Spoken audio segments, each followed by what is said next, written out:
was kind of a mistake for him not to go for Midas first item. He tried to still go for Armlet and then realized, oh crap, this is actually not going well for me. I can't fight, I need a Midas, and he got a Midas after that. The Razor caused him a lot of problems though, because then Lifesteal had to go all the way to top lane, and then they couldn't even kill him on bottom once they had a more favorable matchup. Yeah, but Razor was actually quite poor at the start of the game. He actually had less net worth than the Lifesteal at some point. He kind of relied on his team, you know. His team actually got him back into the game. They took a few good fights. Earthshaker set up really well for them. Jakiro was like pushing on the lanes. That's the thing we were talking about though, right? It's like you want to be okay with sacking when you're in lanes, and Ice did it at the cost of some of the other team. He doesn't actually need much farm this but game. I think the issue is they sacked the Lifestealer, but the rotations failed. That was the problem. Like, Ice got sacked, yeah, he got sacked, but Earthshaker rotations were good. They got a few kills, very, very important kills on the puck. They killed the Lifestealer like twice, one lane, puck died once at bottom lane from the Earthshaker. They got key kills with the rotations, but the Chen and the Earth Spirit, which are arguably the better roamers, they should be more done, right? Compared to the Earthshaker. How can the Earthshaker be doing more than your Chen and Earth Spirit? He had some really good fitters. Yeah, but still, he shouldn't be doing more than the Chen. I'm with you, dude. That's why I thought the early game would have gone better for them. So 2 out of 3 lanes should be good for Na'Vi, but in the end, it was only one lane doing well. All right, we've talked about Na'Vi sucking. Why don't we focus on the positive of the play of Mineski? Because Ninja Boogie, we enjoyed the Earthshaker play. Yep. Ninja Boogie was in the right place too. Well, I mean, he died one time on T1 top and lost the tower, but aside from that, I think he kind of absorbed a lot of the ganks and didn't even die. He was doing his job. Basically, as a Jakiro that game, you want to be holding off the champ push, number one. You don't really care so much about... it's great if you don't die while you're doing it, but you still need to do your job. You stop the push, you slow them down, and if you die and they use like 3 heroes, they use 3 heroes to kill him. I'm a position 5 Jakiro, I'm like, whatever, dude, kill me. Just kill me.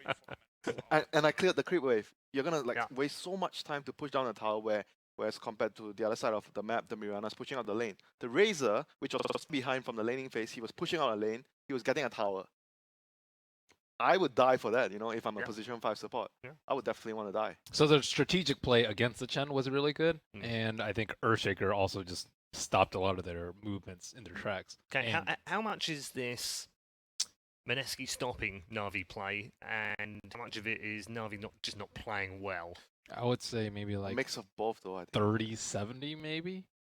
If I had to assign percentages to it, I actually think it's half-half. I think Mineski did well. Like, not to take anything away from the rotations, they did well, but half of it, at the very least, was like Na'Vi's own fault. Like when they moved top, they missed 2 kills at top. They missed their spells. That was so important for them to actually get Lifestealer back into the game, and could have changed, couldn't it? I wouldn't say it changed the entire game, but it could have got them back into the game. It definitely would have helped Lifestealer a lot because he got sacked at the start of the game. You need to do something to help him, you know, get his footing into the game, and not getting a Midas there, even though, I mean, maybe if he got the armlet and he got some kills, yeah, but still, I think the Midas first was really crucial on Crystallize because he needed to come back into the game. Okay, not all is lost for Na'Vi, of course. We know that Dota has always been this game where you can have a dominant first game, and then the second game you can have a completely awful game, and we saw that in the first series of the day. So we know that it can flip, but how does it flip? Figuring out what went wrong, that's why the coach would be really important here. Going through with them in the games, or you should have done this, or what actually went wrong, do we need to adjust with the bans picks? And number one, I think they have to see it as Mineski is coming into this game, they have this plan. They picked the Earthshaker, they gave you the Chen, because they think that the Earthshaker... Because they already planned for it. Yeah, they are planning for the Earthshaker to stop the ganks, neutralize the pressure, and be really good against the Chen in the mid game because of the catch and the Echo Slam. So do you still want to go into that same kind of game, or you want to remove the Earthshaker? Is Havos going to be talking to them about regional differences here as well? Because that did seem a very CIS-centric kind of draft from them, didn't it? Yeah, and there's just not that much room for error, I would say, in that kind of draft. So that's how they play, though. Yeah, it is. You don't really want to move too much away from the way you want to play. If you're too obvious and Earthshaker's there to stop every one of your ganks, and you're not going to be able to win the early game because of Earthshaker, then what's your backup plan? You ban that, right? There are other heroes heroes that are first round ban on the Shaker. I don't know. I think the Shaker can be dealt with. Like I said, I actually would probably still go for the same plan if the Shaker, if I'm Na'Vi, and maybe I would actually pick Furion. Yeah, because then I would actually bring an extra hero, or I would actually force the Earthshaker to maybe consider, top lane is also a problem because Furion if you leave your carry against Furion alone, then you have problems too there. So the Earthshaker can't be everywhere. And So at least you then restrict him Yeah, to a you degree. restrict his movements. Yeah. there was also the point where you mentioned like, okay, they can pick a puck, but it's likely going to be a general puck because Dendy's hero is for last. So there's no point in picking a flexible hero if you already know where it's going Yeah, to yeah. be. Yeah. Actually, I kind of like the puck to be mid more that game so that they can actually pick a stronger offlaner for general in the lane because they're gonna be like playing this kind of like roam. That was what happened with Mineski's lineup. They actually put ice on the Razor, so Razor is very strong in the lane, and you're doing this kind of like dual roam, Earth Spirit and Chen roam, and you're like thinking, oh crap, they have a very strong offlaner. We can't actually leave our carry here. Oh, Right. we need to swap him elsewhere. We need to give him like you need to change your lanes because of that. So Navi could actually do the same thing, keep their system, their dual roam, but pick better lanes. Give General a stronger laner or Crystallize a stronger laner. And then you force Mineski to be the one, oh, we are the ones now having to change our lanes because we can't actually have this 1v1 matchup with this hero against this hero. Then maybe the things will actually switch to Navi's favor. Okay. Do you think part of the problem with playing a team like Mineski, or actually specifically Mineski, is the fact that not only can they have this very oddball looking draft where you can go, oh, they've picked 4 heroes and they can pretty much play in 3 different places, but they've also got players who can play in different places, which means you can do what they've just done with the Razor and you can mix things up not only with the lanes and with the heroes but also with the players. That must be a nightmare right now in this current meta, which does focus on this kind of flexible draft system.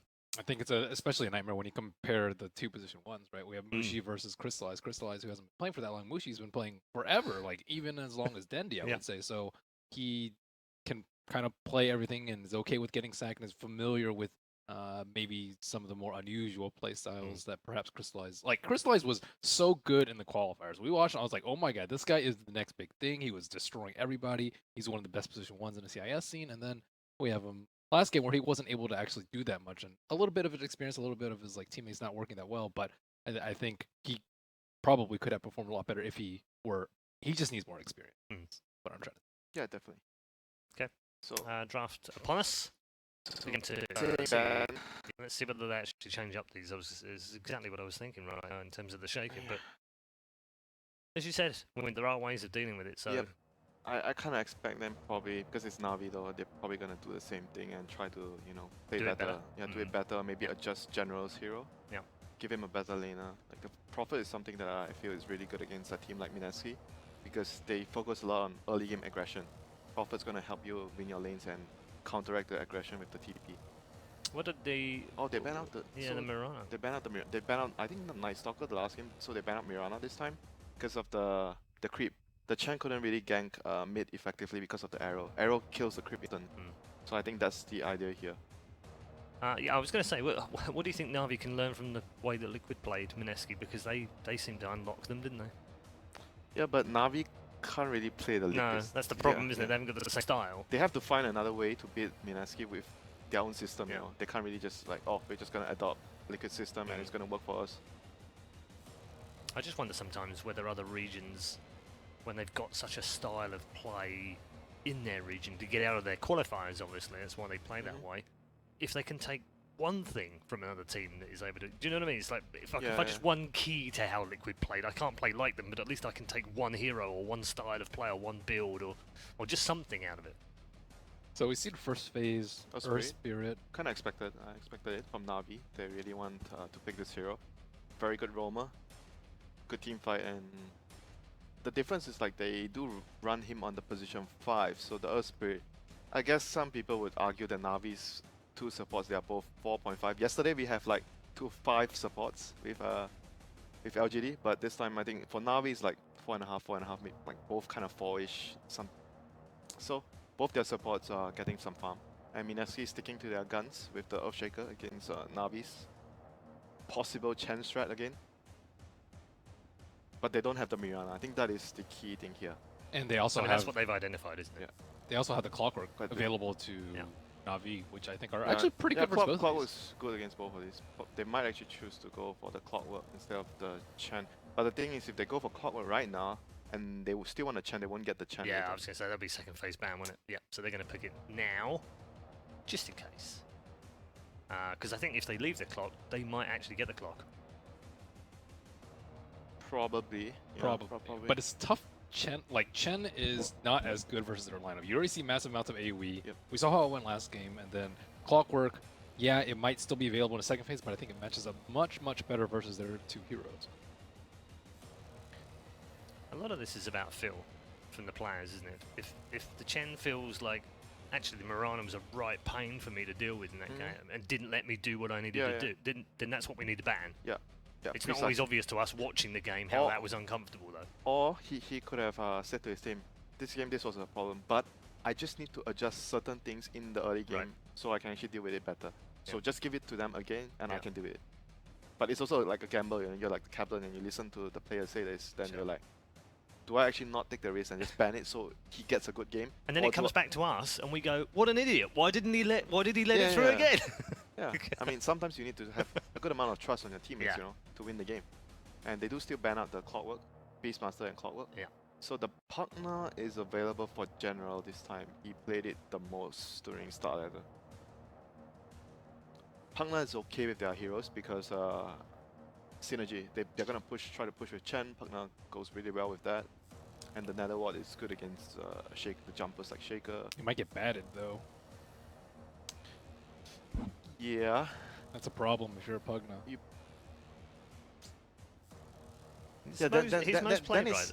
Then it's like if they pick the Pugna, they can't switch the lanes though, because it comes down to the point where General's hero's gonna come out and then this hero gonna come. So if they pick the Pugna, it loses that flexi thing, you know. Some teams when they pick Pugna, like Immortals, MP plays it, 4F plays it. Yep.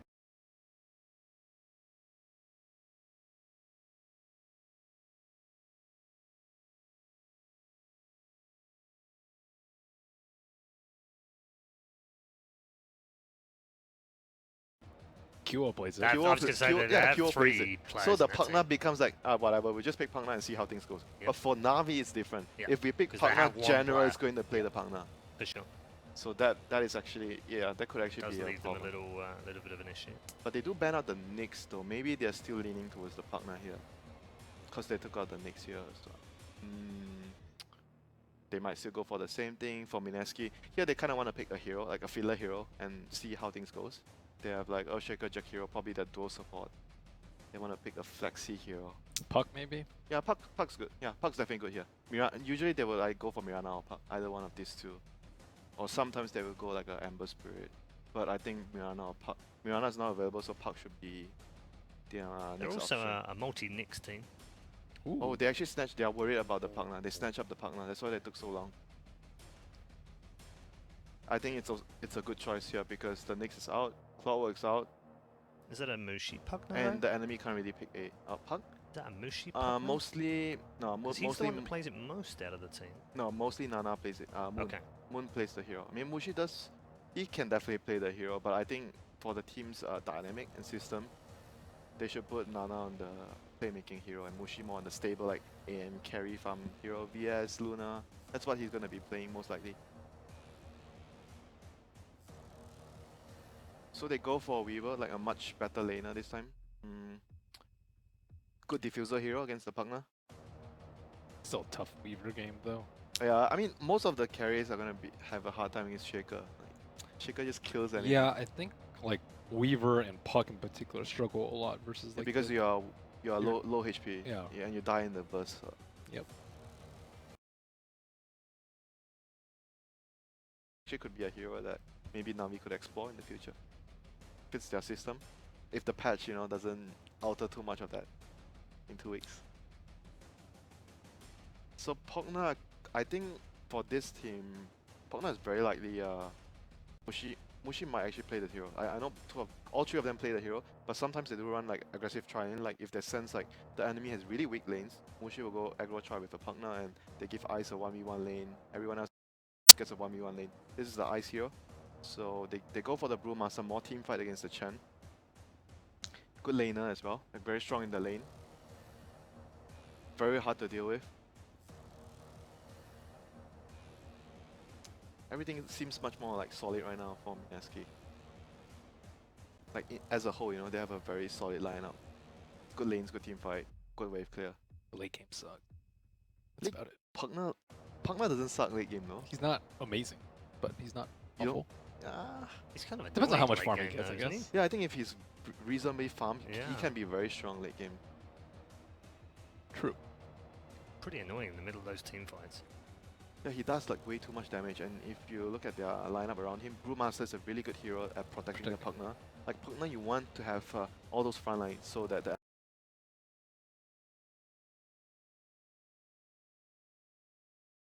enemy can't get close to you, and you are allowed to actually dish out a huge amount of damage in the fights.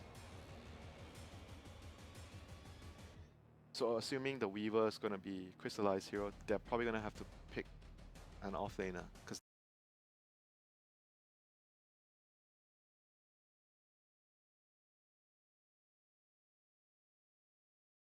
then this hero is going to be last, as usual.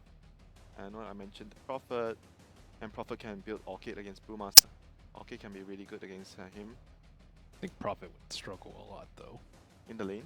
I don't think he's going to be able to push down that many towers. Like, I think it will work well for them. But for the lane though, like it's good for the early game. Yeah, but I think bigger picture, though, it wouldn't work as well. I think, like, mid to late, you struggle a lot with the NP. Like, he can't actually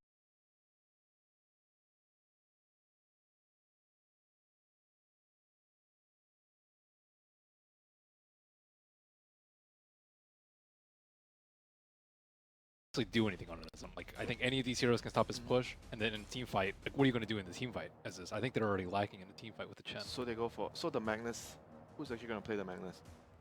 General, Dandy? I know Dandy plays the Magnus. Dandy plays it. So they're not gonna pick his hero last. But so you like this more? I like it more because it's more late. I think if Navi right now, you're worried about the middle late. Like Chen and Earthspear, they can only do so much. Even if you win the early game and then what?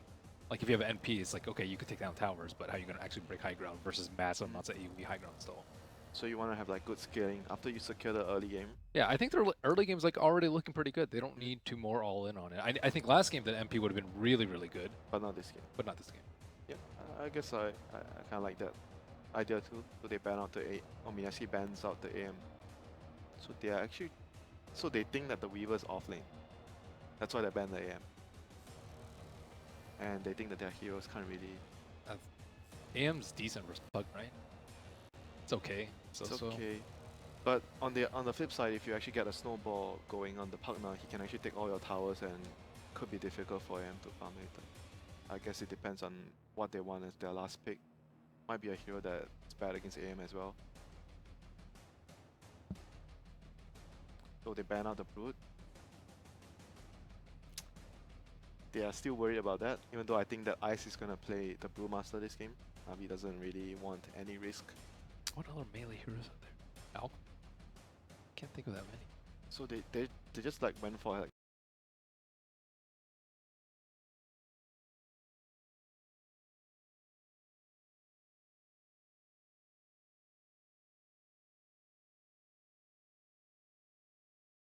heavy team fight the last loot. Void's quite good against Brewmaster. You can find him, Chrono, kill him first. Their burst is not good though. How do you actually kill But people? they have a lot of lockdown. Like the Earth Spirit is pretty decent follow up. And if Weaver is fat with the Empower, he can do a lot of damage outside the Chronosphere. Sounds tough. So placing, where does the Weaver go? But the lanes will be, so Void's off lane. Yeah, you would think, because General plays him. I think Weaver Void's off mid? lane Magnus. I think Magnus. Magnus mid, Void off lane, Weaver carry. Yeah. Not so sure, but I can see the idea with what they went for in the last two. Like Ben mentioned, they wanted to go for more team fight. Secure the early game, then go to the mid game with strong team fight. I'm just not terribly convinced this Void is is going to have a great game. This is a really good pick against team fight, like heavy, long CD team fights, because Tinker is a hero that you stall out the game a lot when they try to 5-man and push with their ultimate. Yeah, so General's going to go on the Weaver here, by the way. So it's off. Oh. Oh, okay, then I like this more. And Dendy on the Magnus. Then I like this more. Off lane Weaver. It's gonna, and so Crystallize is going to be Void. Mushi's taking the Pugna. Yeah. They might actually go aggro lane and leave the Broom. I'm not sure what they will do, but the Tinker last pick though is quite good for Mineski. So I'm gonna side them this time. Okay, you're going to go with Mineski. Yeah. Okay. I don't believe in the Void. I don't think the synergy is really that great there. They have Empower, but that's about it. Good team fight, though. It's alright. All right. Okay. So You're playing against Pugna Brew though. That's also pretty Yeah. tough. And Shaker. that's true. all So these you're other with heroes. Mineski as well? I will this I game. mean, we were wrong the last game, so. Well, I didn't think Who they knows? They Yeah, missed c- so many spells, dude. Ugh. Maybe the curse of the panel is true. Let's find out as we head into game number 2 and head back to our commentary team of Cap and Blitz. Now, normally, Blitz, I like to be able to jump to with your prediction, kind of set the tone for what we're expecting to see after the draft, but I'm going to tell you right now, Blitz, I am all in on Mineski's lineup. I don't really care what your analysis is. Not feeling Navi's lineup whatsoever here in Not this game, feeling too. Navi Not lineup? feeling it, no. Okay, I guess I'm a Navi all in. Now the time to go the opposite? Dude, I worked last game. I got my first prediction. I just like did the exact opposite of whatever the panel did. Maybe this is really how I make my bones in this business.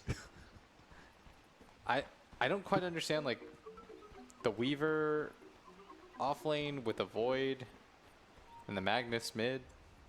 I mean, this all just seems a little bit convoluted to me. Yeah. They need some sort of, like, all these perfect scenarios. The planets have to align for Navi to be able to make this draft work for them. Well, Meanwhile, Mineski threw a serious wrench in their plans with the Tinker. yeah, there's a good news though. There's good Yes. news coming. It's that there are a lot of different heroes that Navi have that can play very mobile. Okay. And there's only like one real lockdown on the side of Mineski. And it's a very good lockdown. Like, don't get me wrong, it's Shaker, but is it going to be enough? Like, that's the different story. Why haven't we seen more Brewmaster? I mean, we saw that OG, they were playing it with S4. Seemed to be pretty good there. Why don't we see more Brewmaster, Blitz? I think that hero's baller. I think it's good, but I mean, you win some 5K pubs with it, Austin. You think it's amazing, but you need to relax. Like, But Drunken Haze, Blitz! yeah, I saw those games, man. They look real tough.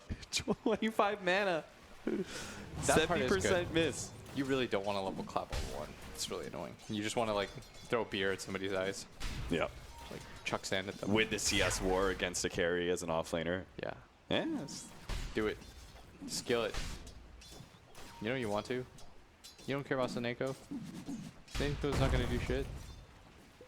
Alright, he's holding it just in case like he's getting ganked by Chen right now. Oh, he actually goes for clap. Yeah, maybe. Oh, he goes for clap? He Yeah. doesn't end up picking. Like, the only other one is, like, sometimes, you get the critical. Feels good on that first hit. Yeah, I feel like you Guaranteed just get the CS. haze or That passive. oh, they lost their courier. What? Yeah. Huh? Standard. Where? Rating courier down right next to the tier 1. Okay. Well, now this mid lane's going to be feeling real bad. Magnus versus Tinker. That's He doesn't have okay, Salve. but now it doesn't have a courier to be able to work off of. Who killed it? No salve. Nothing. Do you know who killed it? Negative. It shows the scoreboard as blank. Weird. Okay, fair. Well, it goes down. I mean, I just didn't see anybody near it, but I guess it doesn't matter. It's Jabs. Gonna Oh block no! it. And the my- first blood. An attempted rotation from the Chen Centaur does nothing to be able to stop Moon from being able to pick up this early kill. I feel like if we're looking at Navi's lineup, I really need them to win the laning phase so they can have a chance at being able to snowball in and everything. But this is already going pretty terribly. Yeah. Courier down, first blood. And I'm not convinced that they're going to be able to do a whole lot against the Brewmaster with 2 melee heroes. Jabs even missed the fissure, right? He hooked him on the other side, but it didn't really matter. Like, Dundee, you need salve for this matchup. Like, this matchup especially. Like, if you don't have salve, it's pretty rough. And they're even going to get a ward for... Jabs already picks up a ward in case he wants to ward up that jungle area. I mean, Rotation up the top lane. Maybe this is where they can find the win. Mushi They need going to to be kill him. chased down by the Centaur. He's so damn fast, but the Centaur is almost as fast. He's not going to be able to hide in the trees now with a bug on top of him. super dead. Tries to go for the Trapify, maybe give him time for another blast last second, but does not manage to make it work. So Navi do even up the score, 1-1, and it does look like that top lane should go pretty well for the Weaver. Yeah, that top lane is going to be the saving grace. But at the same time, this bottom lane is really nice for the Brewmaster because Seneko can't do anything bottom. Like, I wasn't joking when I said you shouldn't care about what Seneko does. Roger, slowed up by the Fissure. So much damage coming out from a Jakiro and Weaver. nothing you can really do to stop it. Roll in on the mid lane. This is a big kill. They can actually get it, but the invis. Okay, Dendi, you're out of mana. Oh no. Doesn't even get the opportunity to go for the get. He needed 7 more mana to be able to have that shockwave, and maybe, just maybe, he could have killed Moon. And in mid lane, They're he's going to actually try get for stunned it. up. Moon's going to be able to throw out a lot of spells, and Dendi is 1 hit away, has the healing salve though, and just enough distance away from jabs to be able to keep the salve. Oh, okay, I spoke too soon. No, it gets canceled. Gets canceled, 200 HP. Yeah. That's what he's got. Kick in mid though, unsuccessful. And there are no bottle charges, so the next rune coming up is going to be huge. And I'm sure the universe is going to conspire against Na'Vi and give. All right, what would be like? Moon finds a regen rune up at top. Yeah. That'd be like the Ideal roughest- scenario. Closest rune, and the most value. For an Not bad, already though. low Roger. Blocked out. Roger. Hey, they could even give this to the Tinker if they wanted to. think Moon, they come should. take a kill. No, he's General's going to try and go on Ninja Boogie, but Moon's here, has a laser, so can't really go for the right clicks on Ninja Boogie to be I able to really finish like him this, off. by the way. They protected the hell out of their Jakiro. They're like, Yeah. if General commits, he will die. And General trying to go on this Tinker who has to use... Only level 2 Shikuchi, so it's going to be a decent cooldown to it. Moon thinks he can pop him. He's right. Damn. He had to go 3-2-0 Maxed out though. laser, yeah. Yeah. But kill's a kill. It's 286 gold. Weaver was like your lone bright spot right now, and Na'Vi just getting bodied around the And map. that ward got spotted immediately. And this Brew is having like the time of his life at bottom. So we said that Na'Vi needed to change things up, They needed a better laning phase. and they kind of did, but like, what was the idea behind what they changed? I think they were hoping to pick these self-sufficient cores so Okay. that their supports could just move around the map and have a little bit more free space, but Mineski had the same idea.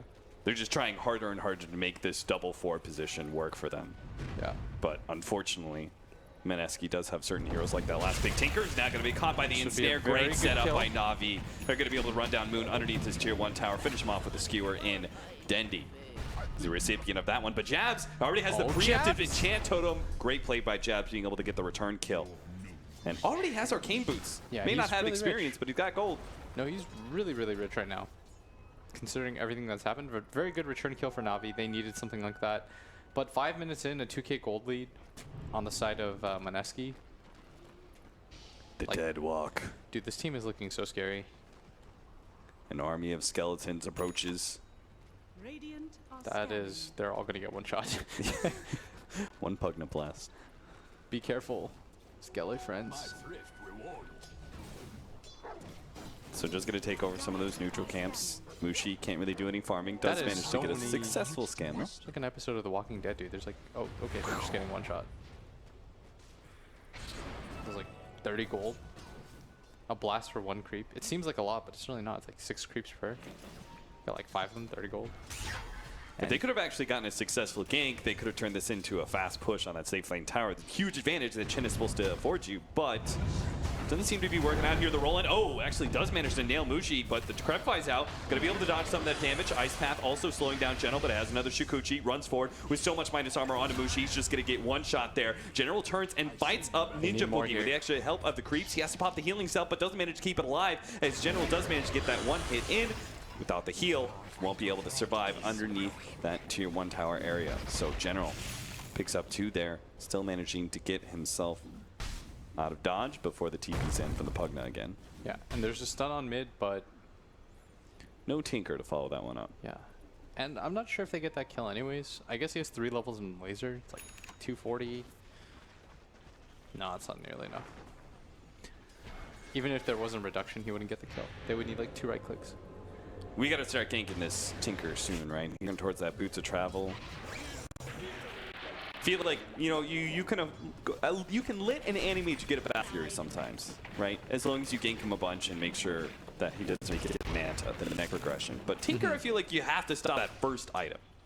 Yeah, once he gets boots to travel, his farming speed just kind of gets out of control. The good news for Na'Vi is like they have pretty good catch. They have this Magnus who will eventually get a Blink Dagger. It looks like Dendi gonna go for something we used to see Weehawk go for a lot, the Echo Saber. And he's also stacking for himself like crazy. Like this Ancient camp is stacked up. So this Echo Saber build Gonna help out a lot, and when he empowers, like, this Void is gonna farm quite quickly. And he's gonna shove in the lane, grab this Arcane Rune, very useful rune for Magnus. It will give him a lot more solo kill power, right? Yeah. He'll be able to turn more into a carry. Dendy's done a really good job of recovering, by the way. He's not going to be able to really take advantage of the Chronosphere too much, but we'll see how Na'Vi end up working around it. Fisher's stun. Going to be forced into using that time lapse. Weaver will still walk it off, though. PS4 Plenty of raindrops. magic stick, yeah. Magic stick charges and Really hard raindrops. for him to die. That's what we talked about, right? They don't have a lot of lockdown. Yep. So this game might just be one of those like really long ones where it's going to come down to like, can Tinker get like Hex or Dagon 5 and just like repeat burst? I love games like that. I think late game Tinker, I know people hate it, but I think it's so fun to watch. Yeah, I agree. It's like Invoker in a way that it's high amount of micro and decision making that goes on. Yeah, it looks really boring to every single person playing, but there is something unique about just like one like gnome zapping you 50 times in one fight. Being able to get the bouncing laser. Oh, mid. General Jabs. is going for a poke here at Jabs.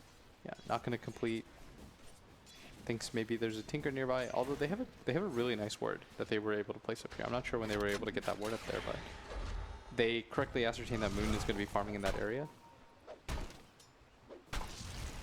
And Moon looks like he really wants Trying to go set up for this one, managed to get the double stun. That is going to be one kill instantly. See if they can catch Ninja Boogie.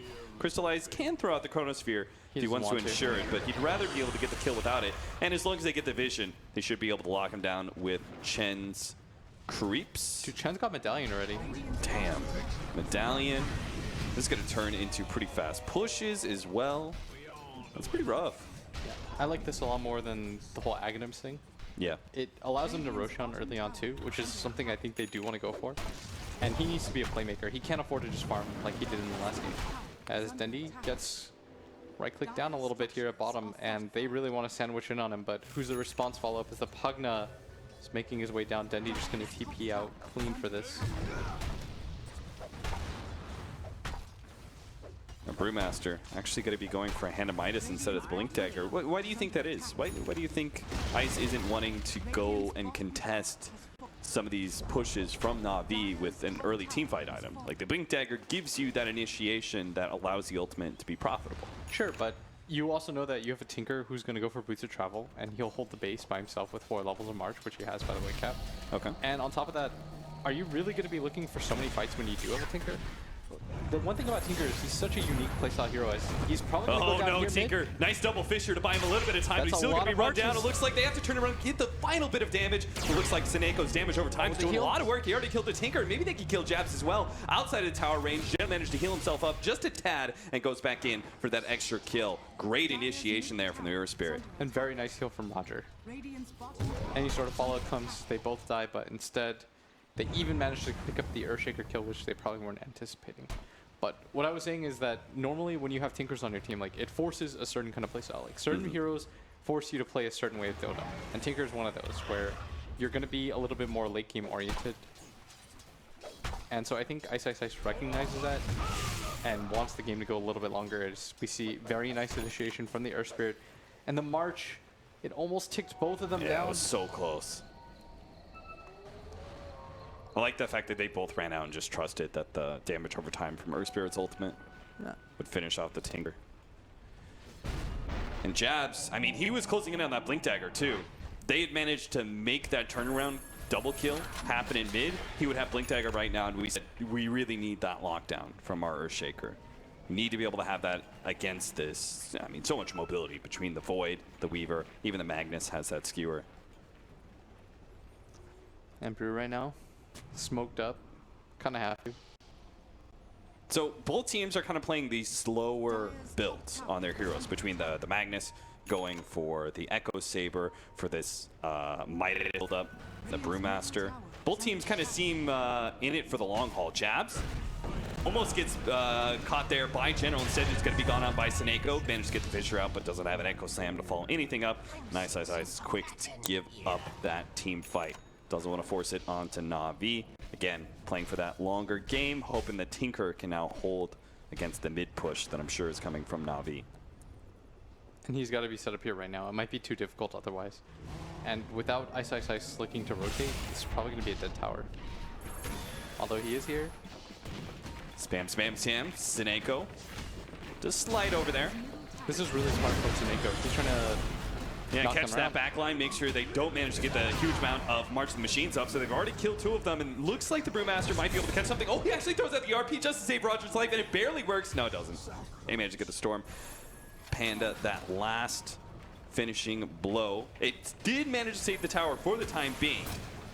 As Ice comes back, they're actually going to try and fight this one underneath the Chronosphere, underneath the March of the Machines as well. So Crystal is taking a lot of damage in return, but there's no news coming in as they manage to die the tier 1 at the same time with General and Sineko catching the Tinker. This is turning very bad for Mineski very quickly. Yeah, very good start for them early on, but General, coming to almost every single one of these engagements, he's just done such a good job of sowing a lot of discord in their team fight. Like, they can't look down this Weaver, and with his time lapse, he doesn't feel like he can die. So you could see him just YOLO behind. Yeah, he's playing fearlessly in that back line. 3-shot Mushi's Pugna thanks to the double damage that he picked up. Yeah, look how unafraid he is, because he realizes they have 1 stone, guys. Like, I can't die. I'm going to play very aggressively for this. So again, Mineski can't afford any team fights until they have that Blink Dagger from Jabs. And he's sitting at 1900 gold, so it's obvious that Mineski are trying to prioritize it, but wasn't quick enough to be able to win that engagement in mid.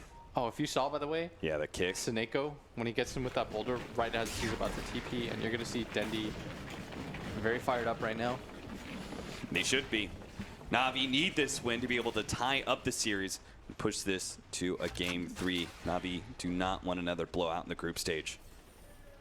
And this is looking little by little more successful, but again, you're playing a Tinker game. You need to pick him off several times just to get ahead as the spam begins crystallize.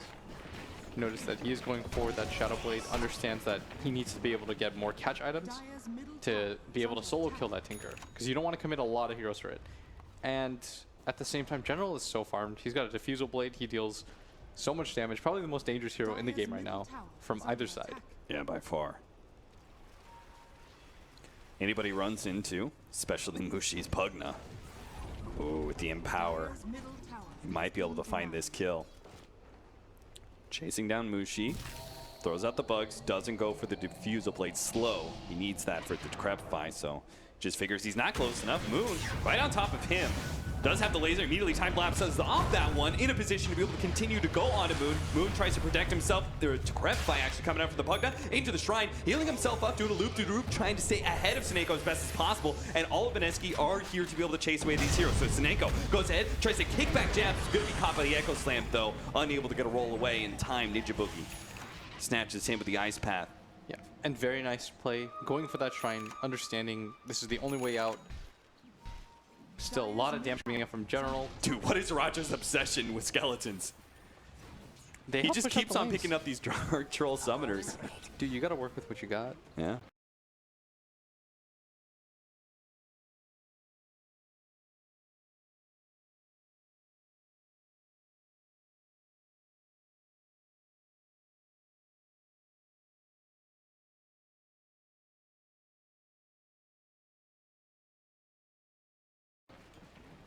I mean, they're really good for pushing if you ever get the free time to hit a tower with the skeletons. Yeah, plus he has the Midas right now. He's very strong. Yeah.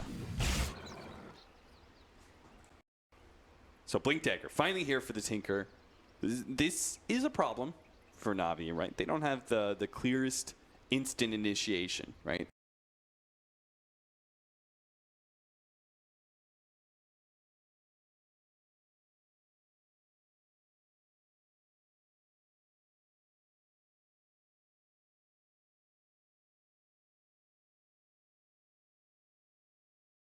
The closest one is Blink RP. There's Time Lock Forward and Chronosphere. But all these kind of jumps. Say, like he is every time like somebody's TPing out, he just like kicks a boulder at you, and you're just like, damn it, I'm dead. And that part is really frustrating. And we talked about the early medallion pickup leading to this. Roshan, a freebie for Na'Vi, it seems, between the bugs and the medallion. They'll do it really quickly, too. The skeleton Power. army. Here's where they come Skeleton in handy. army. This, Okay, they got one shot. But they'll be remembered. but there's more. With more, their blood will make room for new blood. The skeletons of the old skeletons. That's sick. But this is how you win if you're Na'Vi. You get this really, really Aegis. Whoa! The jump in from Seneko going to be stopped by the Fissure, though. Ice will not have time to pop that ultimate. Got silence up. Maybe he can still get the time to Chronosphere. Oh no, with the back reply over the top. Ice. There's no rebuttal, it looks like, from Mineski. Just couldn't get off that ultimate. And now all their team fight power is gone. Jabs comes in, actually trying to fight this one out. Maybe they can pop General. No, they just don't have the stuns available. Already used the Echo Slam. RP gets laid out. Managed to find Moon. Moon unable to finish off Dindy. Now has to run himself away with Diffuse Blade. Decrepify, TP out. They don't have the bash. They don't have anything to be able to throw down to stop that TP away. Jump forward, trying to catch this extra heroes. Crystallize does get a bash here. What a bash. It's going to be on Jabs with another Decrepify. And now with the drain, healing up. Jabs trying to keep them alive as long as possible, but it's all in vain. These supports are dead. Give up on the Mushi. It's time for you to TP away. They're buying you space to get out. And a godlike from General as he has no fear whatsoever. Oh, Dendy Has that just ran Aegis. into Moon. Dendy, though. Look out. Got him. Okay.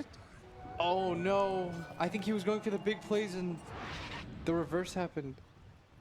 What plays were those? I am not sure. Because he They did were not trying have to- RP. I think he just wanted to pick up the bounty road. Really? I think he just wanted to fill up his bottle. That'd be like the greediest thing ever. Yeah, and that's why he died for it. That was a really significant kill.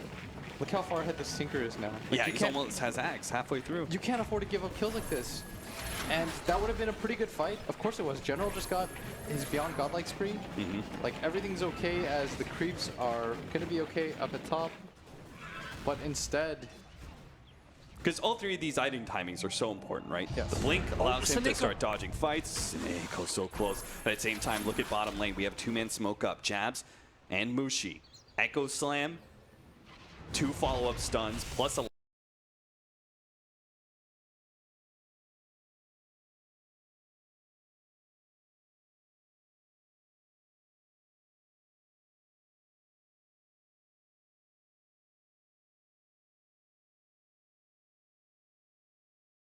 drain. It's a lot of burst damage to throw down on any hero.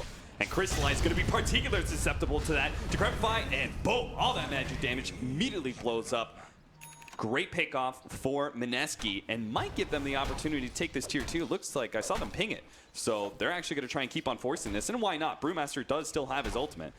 Doesn't have the Blink Dagger to go with it, even if he does have the gold, but it's still going to be Na'Vi a little bit timid at fighting without their Chronosphere. Yeah, and that Brew in that last engagement, oh, he wanted to get his ultimate off so badly. Multiple times where he felt like he could have done it, but Seneko, who's been a beast all game, honestly, Yeah. every single time with the kicks, the silences, was able to lock him down in place. But Mineski, they're going to hard commit for this tower, even with the Aegis. Here comes Coming General, in though. from behind, General's looking for a good opportunity. They Throw want some this fight. bugs on some people. Na'Vi really don't want to just give up this tower. Everyone's down here, but it is going to go down to Ninja Boogie.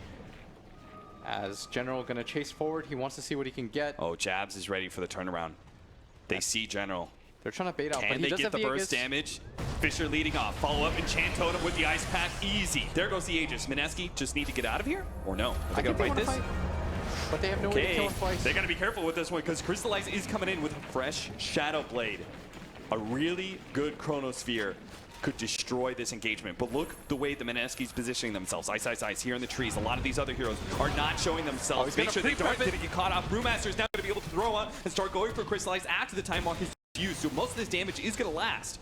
Even getting tornadoed up. They're going to have an Ice Path They to follow this still one up. have Ninja Chrono. Boogie's trying to get it up. Ice Path not quite up. They're not going to be able to do it. So Crystallize jumps back a little bit farther, but they are going to be able to get Seneko over to Ninja Boogie. General managed to get one of those supports, but now he's going to be stunned up by the Fissure. Here comes the RP, but it's too late. Dendy not able to save his big time carry, but maybe he can still win the engagement. Mushi, life draining, second away, but the Astair's going to be able to stop him. Gets off the crab fight, running himself away. Mineski are beginning to completely outplay Na'Vi. Now going to be able to get Roger as well. 4 for 1. Oh my. That sequence of events was so well done by Mineski. Ice pre-preps his ult. He doesn't even go for the clap. He's like, guys, I gotta get it off this time. Doesn't have a blink dagger, so he's gotta do things the old-fashioned way. Pops out, 3 of him, starts controlling up everyone. At the meanwhile, his backline is holding this entire time. They form this tight-knit group around Crystallize. They understand he has a Shadow Blade, but without it up, Mineski not afraid of that chrono opportunity whatsoever. The RP just a little bit too reactionary. Not Dendy's fault at all, just really well done by Mineski. This was so well played by them. They held that back line so well. They understood, like, guys, we're really strong right now. They don't have the Aegis. Look at Mushi. He just runs in. Moon not afraid at all. Gonna get the laser off at the last second too. And they just don't really have a way to fight because of this March. Yeah. General gets a pick off, but instantly dies. The RP follows up, but because of the fissure, he doesn't really have the opportunity to drag him to anybody. And we see Crystallize really wants to get that RP off, dies in the stead, and here just comes the outplay. Well, the good thing for Na'Vi is that as we come out of this replay, we did manage to get a pick off. The Void killed Mushi, so did finally use that Chronosphere. Man, if that was just like the timing, you know, if Dendy just comes in, gets the RP a little bit sooner, saves their big damage deal. Oh, they're gonna catch General again with the same ward. This time Echo Slams up, so they've got even longer duration hold on General, and they've got the burst damage to be able to back it up with the Tinker every single time. Yeah, we kind of questioned how he would die, but I guess that's one way to do it, as now they're starting to get really strong. And they're going to commit the Echo for him every single time. He's got to be a bit more careful. Definitely needs a BKB at this point, and that is going to be the follow-up item. Holy cow. No Blink Dagger ever required for the Brewmaster, apparently going straight for the Radiance. Yeah, he wants to be as annoying as possible. The double evasion, of course, from the Radiance Burn and the Drunken Brawler on top of the Drunken Haze. He wants to be this frontline figure for Mineski, which they do desperately need if you look at their lineup. Like, they need somebody to just run in, tank some spells. If you burst everything onto this this hero, like, they don't have that much magic burst. Like, a lot of it comes from that physical damage. And this mid tower is going to be a landmark that they absolutely need to be able to defend, but Na'Vi going to have to give up on it. The Pugnablast a little bit too much. Items are flying in. Shadowblade completed for that Magnus, as well as the Radiance for the Brewmaster, but even with the Shadowblade, like, they have 2 Shadowblades right now. Is there enough control follow-up? They need a better RP, though, than they have been getting so far, but it's kind of like they stack up onto each other, if that makes sense. Like, you have that RP, but you also have this Chrono, so they don't synergize, like, perfectly well as Crystallize hunting. Even without the Chrono, maybe if he gets a bash. I think the biggest one of the biggest synergies they have is that they can get the bugs and then get the double disables onto these heroes. And somehow General also needs to be in a position where he can hit out of the Chronosphere. They're trying to get Tinker. They do manage to get on top of him. Kick does manage to land as well. They're going to be able to throw the RP down on him as well. They are not messing around and making sure they get this kill and get it fast before the rest of Mineski can show themselves. They're probably pretty scared of jabs. They're going to try and catch the Brewmaster here, but unfortunately, Crystallize came forward and didn't manage to get off the Chronosphere ahead of that ultimate. Seneko just suiciding in, hoping to be able to draw the Pandas away from Crystallize, who does jump away at the head of the Ice Path as well as jabs, but they're going to be able to get another Tornado. This time, bring him down a little bit early before the time walk was back up. He gets away before any stuns are thrown out from Mineski. A little bit timid about taking this fight. Now they're going to turn around and get the Chronosphere onto Ice, who's more than willing to take this engagement, but his team was not able to follow it up. General was disrupting the backline this whole entire time, being able to get the bugs out, probably stop the Earthshaker from being able to get his blink in the first place. Ninja Boogie didn't actually land that Ice Path, but there's Gratify! Mushi again saving his allies time and time. 20-16, Mineski do lose this engagement. Yes. And but it could have been a whole lot worse. They had to throw everything and the kitchen sink just to kill Moon as he got that laser off, the Ags lasers, to like, guys, we can't let this guy get away. Blow everything. Throw everything at him. Very important kill for them as he leads the net worth chart quite easily. And on top of that, they were able to grab Ice, who was doing some tricky stuff with his Brewlings, but look at that laser, the 111, and so they're just like, all use the everything. damage. Na'Vi complying. They can't let that kill get away. Ice seemed so sure they wanted to take that fight. With the Tornado, I thought we're going to get an Ice Path, we're going to get a Fissure, but it seems like our Jakiro and our Earthshaker just couldn't follow up on that. We say Earthshaker wasn't even disrupted by General. He was playing the hard right-hand side during that time by the river, by the rune spawn. So it seemed like a little bit of, in my opinion, miscommunication in Mineski and what they wanted to accomplish with that fight. Yeah, it looked like half of them wanted to take that fight, half of them didn't. Like, Jabs wasn't in the best position to follow up. But probably was a better idea anyways, because as soon as you lose your Tinker, you can't really put out enough damage to burst anyone anyways. So probably a better idea just to run away from the get-go. And Ice, even though he has all this evasion, he's got to respect that he can die quite easily. As they're going to poke their heads into Roshan, no way that they go for it themselves. Absolutely no chance. They just don't have good enough physical damage for it. Yeah. zero chance that they can get away with that one. No minus armor on their team. And a lot of big team fight spells for Na'Vi. That would be particularly good against an enemy team stuffed up in a Roshan pit. Yeah. And Moon has a 225 health talent. Instead of going for the spell amp, opting to build a little bit more tanky. Probably going to go for Shivas at some point then. There is a point where you have these heroes like Storm and Tinker where you, in the past, like you just kill them once, or like you get on top of them, stun them once, and they die, right? But once you start picking up more items like the Shivas and stuff, it's not that easy. Like it becomes quite complicated to kill them even when they're disabled. Yeah, you survive long enough through that one stun, and you get off the bounce.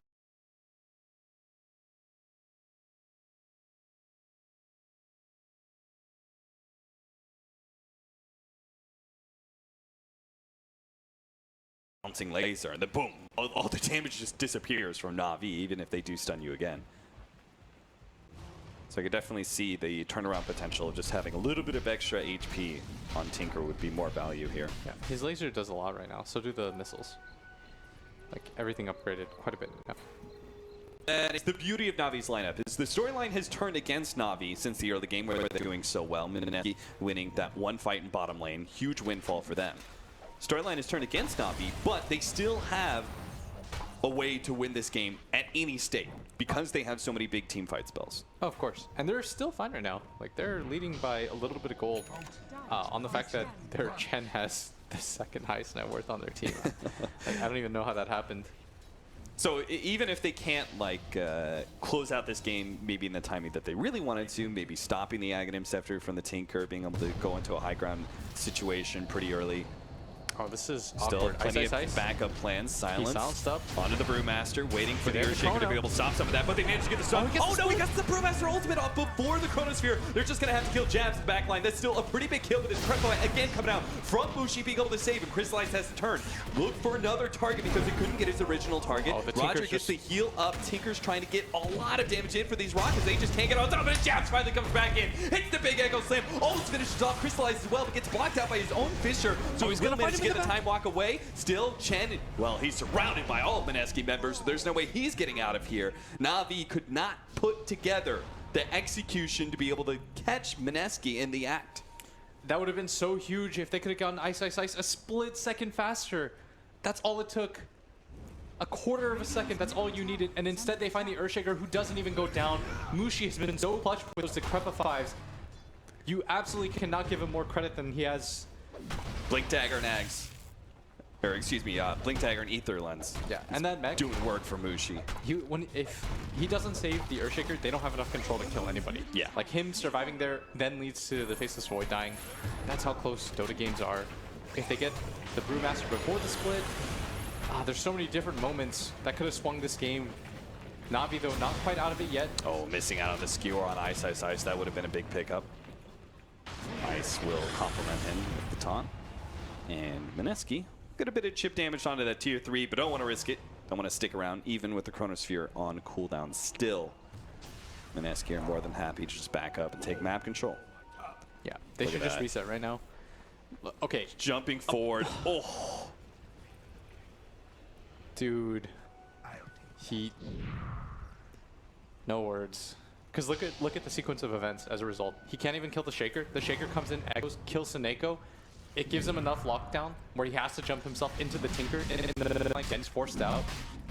Roger's going to die as a result of this too. Like, it's such a chain effect. But they're going to try to get back into this game, go for this Roshan. Straight into the pit. They want to take this fight.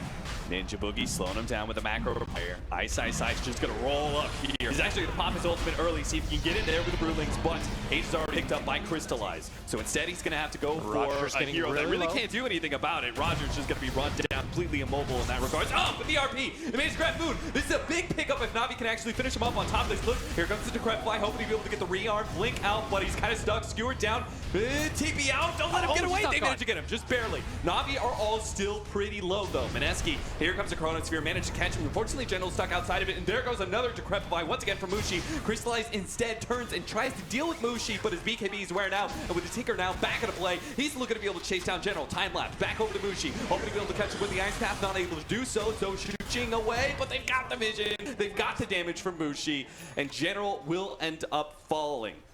Was that worth it for Mineski? Still think it's kind of worth it for Na'Vi. I don't know if that's worth it for Mineski. I mean, think that the buyback was pretty okay. much only got them the kill on General. The buyback gets them the kill on General, but the ace is still intact. Crystallized has it, walks away with it. Maybe if they lose, then it's a little bit rough. They're going to get some Chen creeps here? No, not even going to get that Dragon, but they might go for the high ground assault on the back of this. They know that RP is down. Jabs is going to be up quite soon. He's going to TP in, and I think this is going to be their high ground attempt. They got an Arcane Rune on their Pugna. Probably not a better attempt than this. Ice, Ice, Ice doesn't have that split quite yet.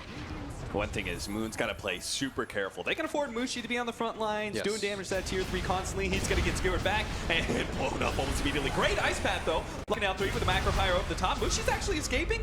Decrepify, turn around, try and deal with the Urn Charge, and he's going to be good. And the Fissure, it's going to save him, but Na'Vi holds their high ground. That's the even more important part about this, is didn't have to force any unnecessary buybacks. Yep. Just the fort was used, and as a result, they almost even kill the Pugna. Game gets reset a little bit here, and right now the man to watch is Tinker. Like, if he goes down at any point, game just sort of ends. And that's the rough part about playing these Tinker-based lineups is you have to play so solely focused on this hero. Yep. Like, this is your true one position. He takes up so much of the room. He's going to push out all the lanes. He's even going to grab the jungle whenever it's available. And if you put this much into one hero, he has to deliver for you. Is that why Ice Ice Ice has gone for such a carry-style build for this Brewmaster? The Midas Radiance straight into the Assault Cuirass. No initiation, just raw damage into disruptive influence. Yeah, I think he just has to get in there, be as tanky as possible, force them to use as many spells as they can on him. And I think he has the right idea. Probably does want to get a Blink Dagger at some point. Like, I felt like he would have gotten it after the Radiance at least, but opting to just finish the AC for his team. Just being a really annoying, kind of core-ish Brewmaster. Because he realizes, like, it's a Pugna. Like, his other core is a Pugna who has Guardian Greaves and a Blink Dagger. Like, he's not going to really carry. And so it's going to come down to this Brewmaster being a little bit more tanky, a little bit more physical. But the nature of his hero, he will never have the same influence that General has managed to have. Look at General. He's trying to get that instant damage on a Tinker by Shikuching over the creep that he's TPing onto. But Tinker does wisely cancel that TP. Yeah. Try it again here. No? Nope. No. They're trying to set traps, but for the most part, I think Moon is playing really carefully because he doesn't have that buyback. As I say this that, time he completes it. Oh, there are spirits Sneko is around looking. too. They know where it's The coming march from, is though. there. Run forward by Sneko. Oh, See if he can get the kick. He got it! Moon! He's going to be stuck in the trees. Now they managed to get the bugs onto him. Moon is going to be silenced up. Goes for the TP up. Do they have it? He's done. They don't have the damage to be able to get it. He's got it.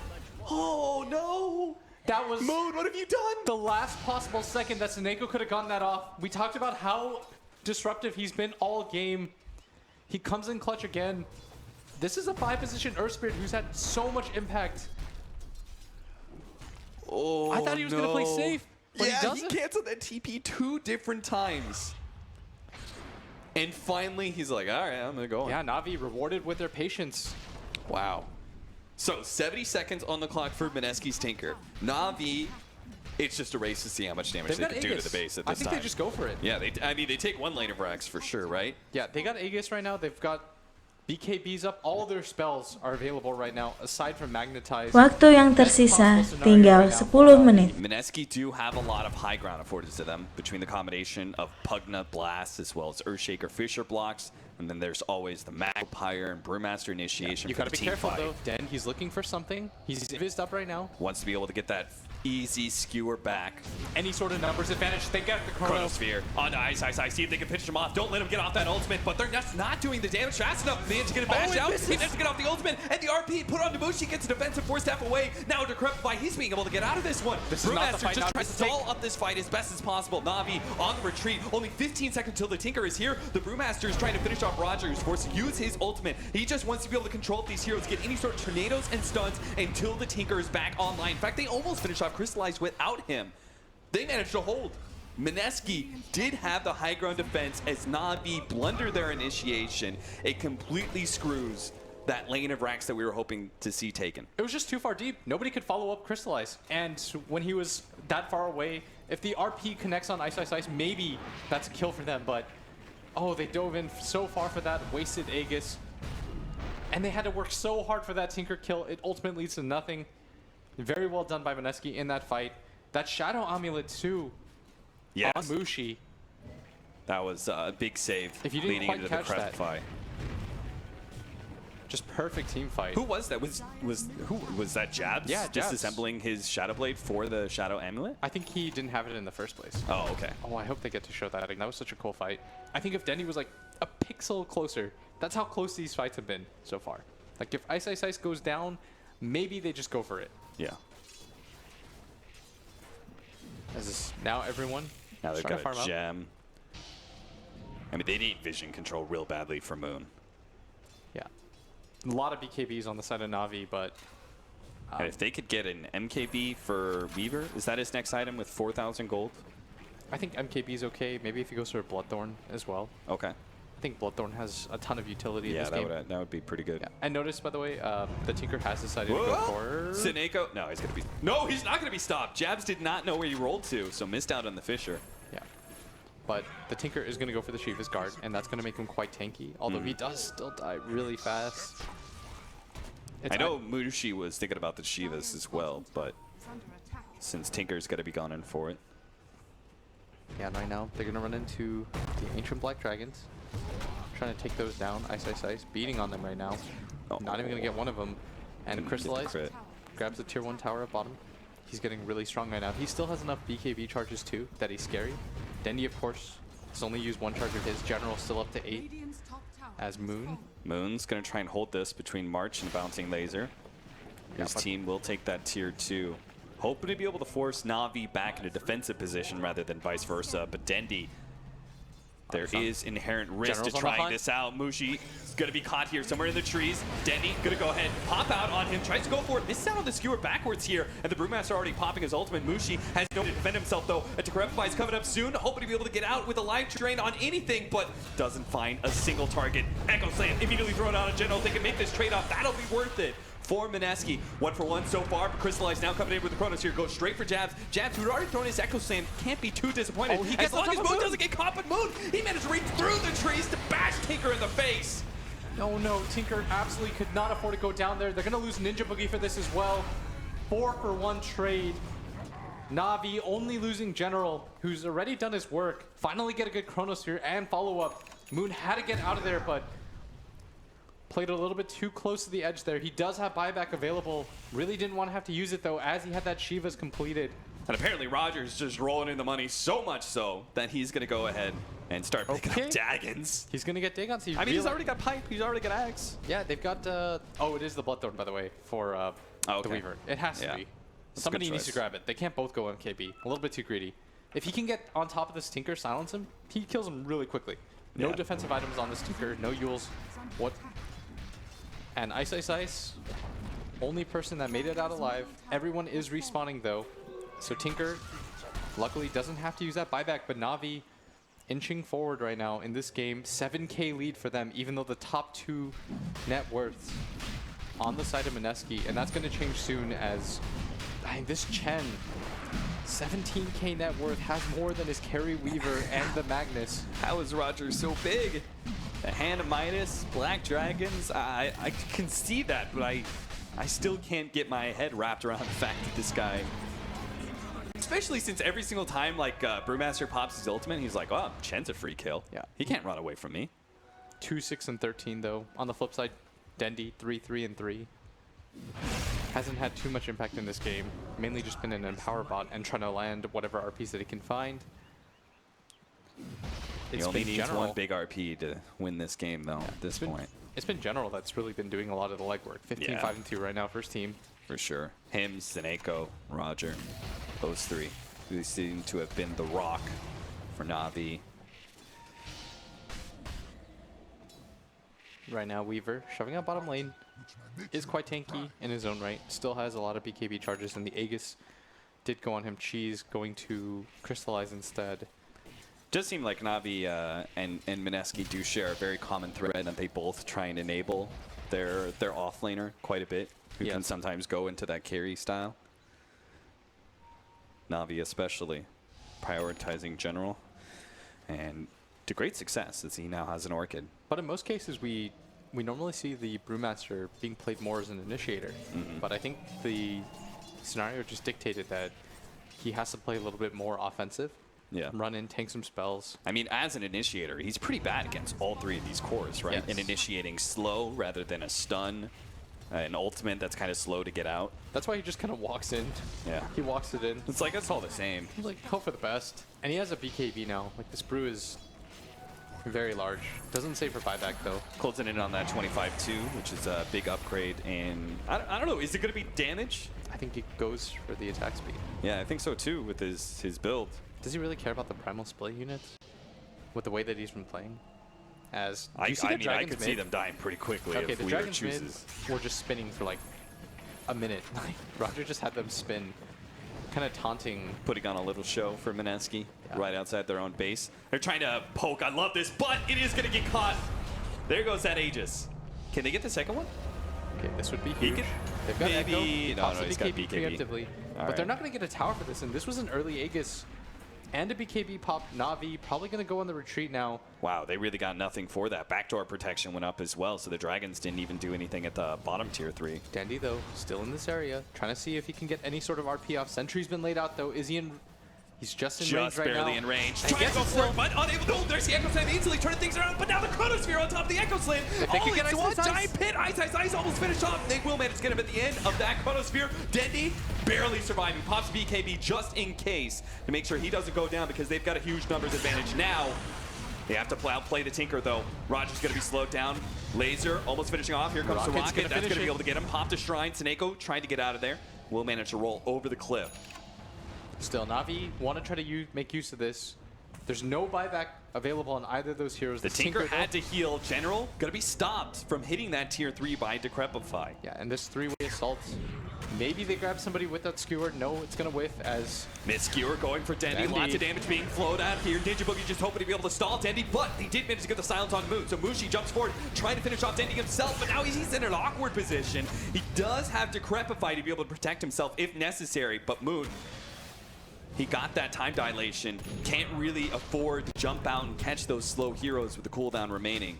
So he has to go back to the fountain once again, but in the end, it's another successful hold for Mineski, despite what looked like a big advantage for Na'Vi. Yeah, right now, Defender's advantage holding true. As Na'Vi, they were trying to split up the map. Like, 2 people go top, 3 people go mid with the Black Dragons, but the Tinker just a little bit too annoying with that laser. Na'Vi a little bit too low to continue that Dendy. assault. And Dendy, he's got to be careful here. He's going to pop out. This might just Shows mean his death. himself. That's a 1-2 gem, too. punch. Okay, maybe Crystallize? Oh, that is such a No. large pickup. That's another 900 net worth on top of the 724 that he lost. Crystallized with that huge leap forward. Can't find anything. Still going to look in the trees, but unable to... Dude, look at these dragons. They're so good. He pushed right in front of the tier 3 and doesn't lose a single one Oh, of them. General actually going to run into him. Oh no! I think the Tinker might just go He's down gonna be for this. silenced up by the Echo Slams here. Jabs, he managed to control up General. Moon's gonna be able to get off. Oh, Almost you fell should've for the canceled that BKB's TP. pop. He's gonna be able to chase down Moon. Oh, Not no. able to make the escape. He got the Shivas off last second, but now Jabs, he's gonna have to pop his own Shadow Blade. General, he's a little bit too high HP for Jabs to be able to one-on-one him here. Maybe he can still catch something for his team, but he already threw out the Ward Sentry. They're going to be able to see Jabs before he gets to the initiation, try to roll out. Sineko's not able to do so. Jabs is going to be kept alive by the drain. Mushi actually almost draining himself to near death there just to be able to keep Jabs alive. And General not feeling comfortable trying to fight Mineski here at such low HP. And they grab the gem back, but still, Moon, he could have just left. If you leave the Earthshaker right there, everything's okay. Yep. If you abandon him, the Earthshaker probably lives too. He has a Shadow Blade, and they still have the gem. It was no problem for them. But his decision to stay, gonna cost him his life again, and he absolutely cannot afford those mistakes. It was such a high-risk play to go for it and would have been rewarded. Handful of Mushi here for Crystallize. He's going to be able to... Oh, no, never mind. There's He's the got a Force Ghost Step to Staff. be able to protect himself, but there goes the Diffuser Blade. Now they have to turn on to Ice. Ice running low on mana. It's not going to be able to get off his ultimate. Uh-oh, he's in trouble. General might be able to fight him here. Stalled up by the Enchanted. Oh, jeez, what a bash on that Jakiro. Ice. No, that's not the Fisher at all. And now Blocked 4 out. heroes. There's the buyback from Pugna. And Can they do it again? Dude, Can they Mineski. hold 3 versus 4? 13 seconds left on their Tinker. He absolutely does not want to have to force a buyback here. So there goes the Glyph. They're going for all 3 sides though at once right now. Na'Vi looks like they're going to focus their attention on mid. Dendy just hitting this top tower. It's going to go down right about now, and they really want 2 sets of racks here as Moon going to try to salvage what he can out of this. They do manage to see Dendy. They're going to be able to jump on top of him. The big initiator's gone because there's no Chronosphere. They need so to get maybe Rax, they though. can hold this to only one of them. Crystalite tries to go for the jump onto Moon. He managed to blink himself one step ahead of Crystallize. Yeah. And they do manage to grab this full set and that tier 3 tower up at top. Probably less than what they wanted to get out of that, though, considering how many heroes on the side Mineski were dead. But they're going to be happy with that. Grab these shrines instead. That Orchid played a big role. As we saw, he was able to just lock up this Tinker for such a long time. And they can ill afford to lose Tinker this many times. They invested so much on him. Man, Na'Vi, they were really looking down the barrel at a endgame scenario. Yeah. If Dendy manages to catch Moon instead of the other way around, Yes. force out that buyback, and you're just one kill away from ending this game. But instead, things get reset. But ball is completely in Na'Vi's court right now. 21K, their top net worth in this game. I was just laughing about that. My man Roger. Goddamn. These Black Dragons, they are money makers. Yeah. This is, it's, say what you want, it's still pretty absurd. Like, I understand that he's getting the majority of this farm due to the Black Dragons, but he's still having an unbelievable amount of impact in this game right now. Yeah. With a Dagon 5, is it a Dagon 5? Correct me if I'm wrong. Yeah, it is a Dagon 5. He's almost got a Hex 2. Just less than 1,000 gold away from that now. All right. Remember what I said on the panel? Maybe get away from the Chen. I changed my mind. Don't, dude, Stick with Chen all the way. I told you. Roger. He's just going to farm. Hit stuff. Very cool. He's rapidly turning into an AUI. Yeah.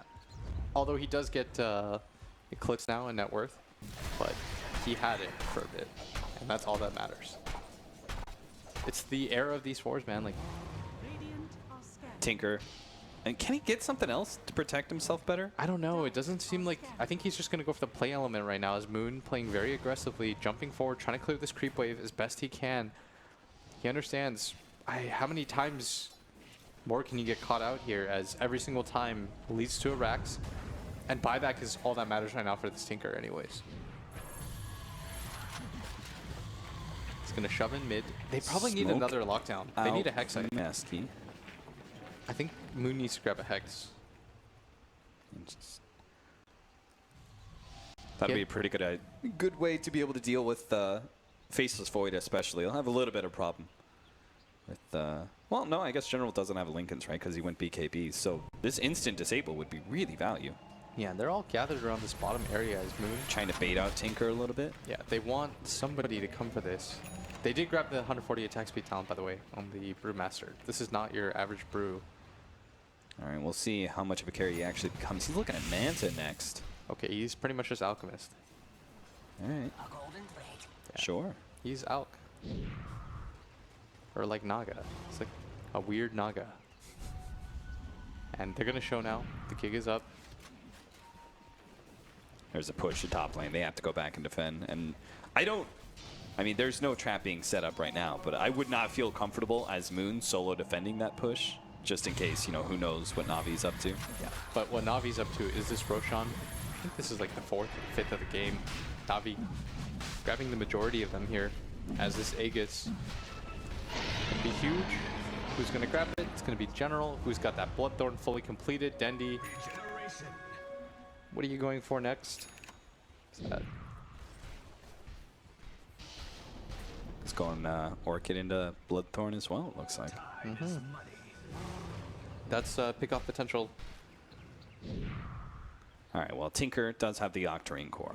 Okay, so he went So- Octarine. Spam, spam, spam. Decently tanky, but still going to be shredded by any of these Bloodthorns that get put on him. So he's just got to stay ahead of it. Yeah. And that's going to be tough to do, especially when Na'Vi have so many gap closers.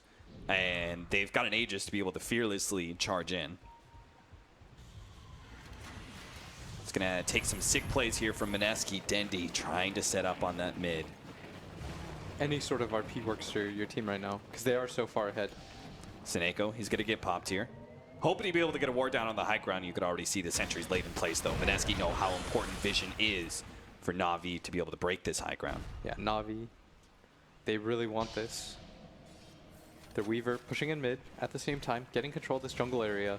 making it very difficult for Mineski to leave their base. He's trying to tighten up the noose. They do have this Aegis. I think they want to utilize it. They've got a Hex on Roger as well. And why not? Sure. Blink Dagger coming up soon, so we can go ahead, Blink Hex, Dagon. He's his own Tinker. Wow.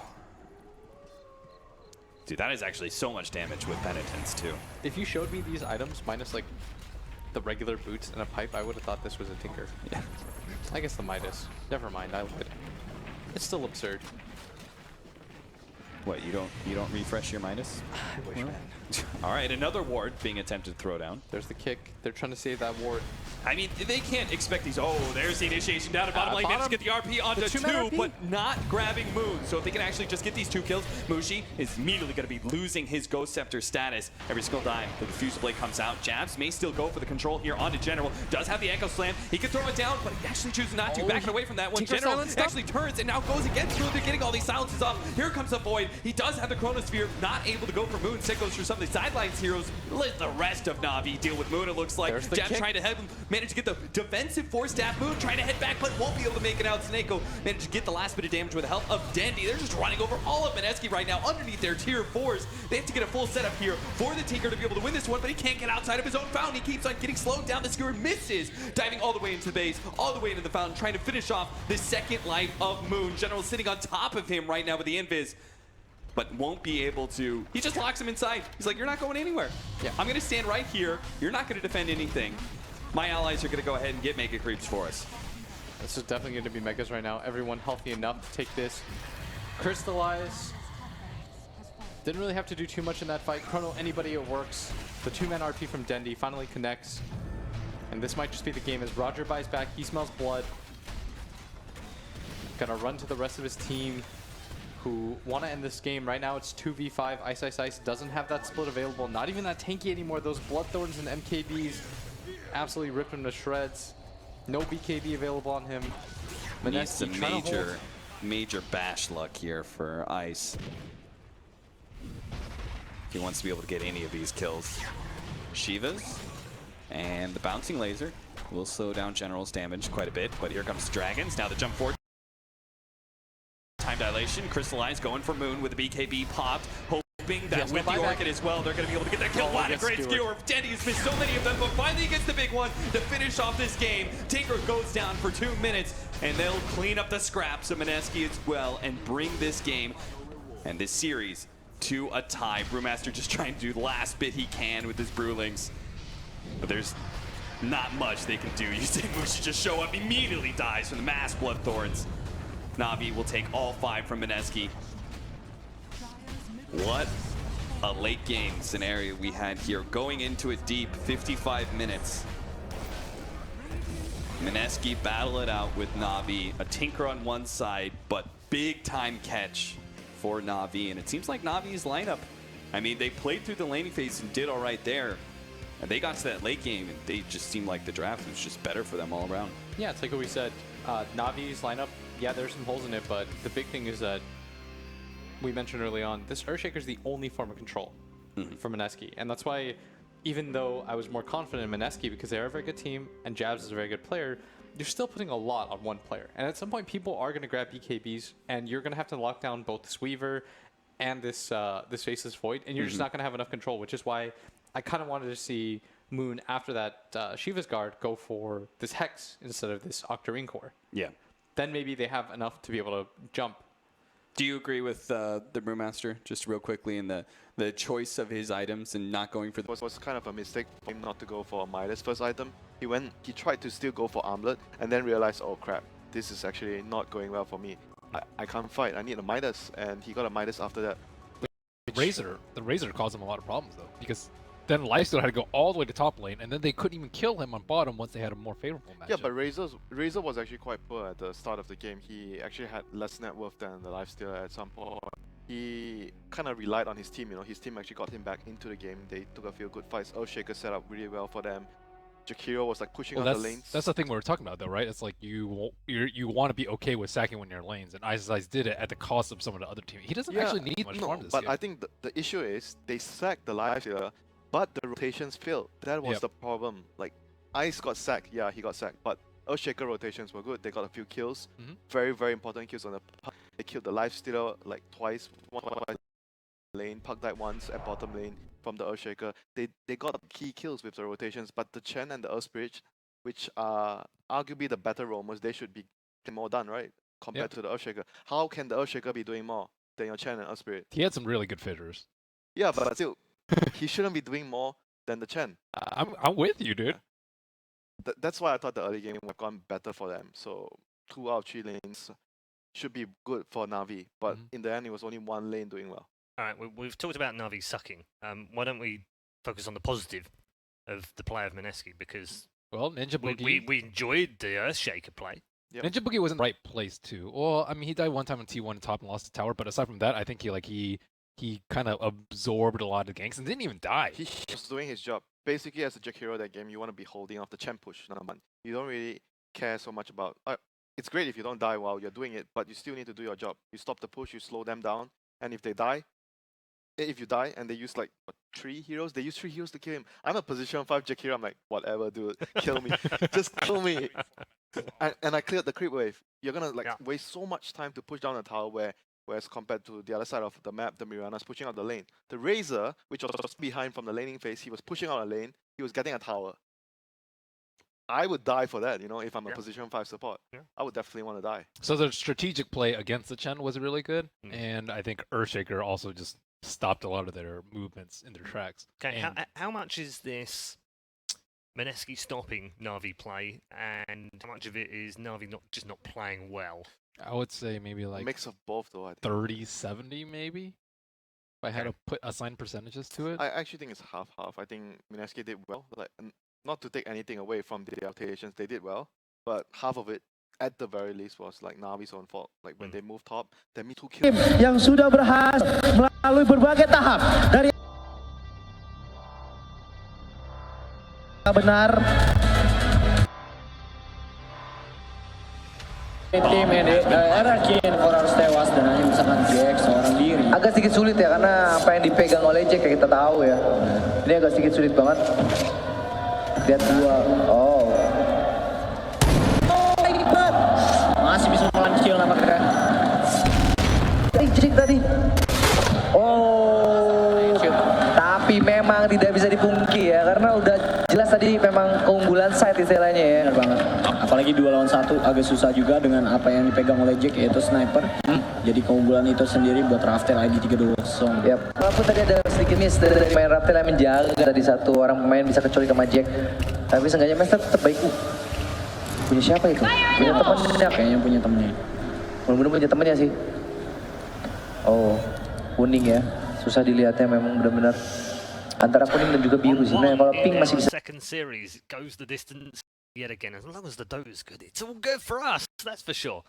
We're back with our panel members to break things down. Our panel members, by the way, who have some sort of panel curse going on right now. I'm just trying to copy Winter with the same color shirt. Took off my jacket just like him. Yeah. And I'm wrong just like him. I'm not sure that's the goal, Ben.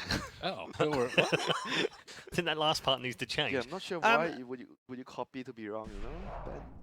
We'll take a I'm look trying through... to make you look better, dude. You're not the only one. I don't want to single you out. We'll take a look through some of the highlights in just a moment. But there we go. How do you assess this, Winter, in terms of Na'Vi have won the game? Sure, but more like Mineski through the game. Yeah, I didn't want to be mean, but it did feel like that, didn't it? But Na'Vi did play well in the later parts of the game with their Chronos and Magnus RPs. Yeah. They did miss 1 or 2 of it. To win the game, though. Yeah, but they did enough to win the game. Yeah. But I want to highlight like a severe problem here with what happened in the game for Mineski. They were winning their lanes. The Tinker killed the courier at 2 minutes. He got the first blood.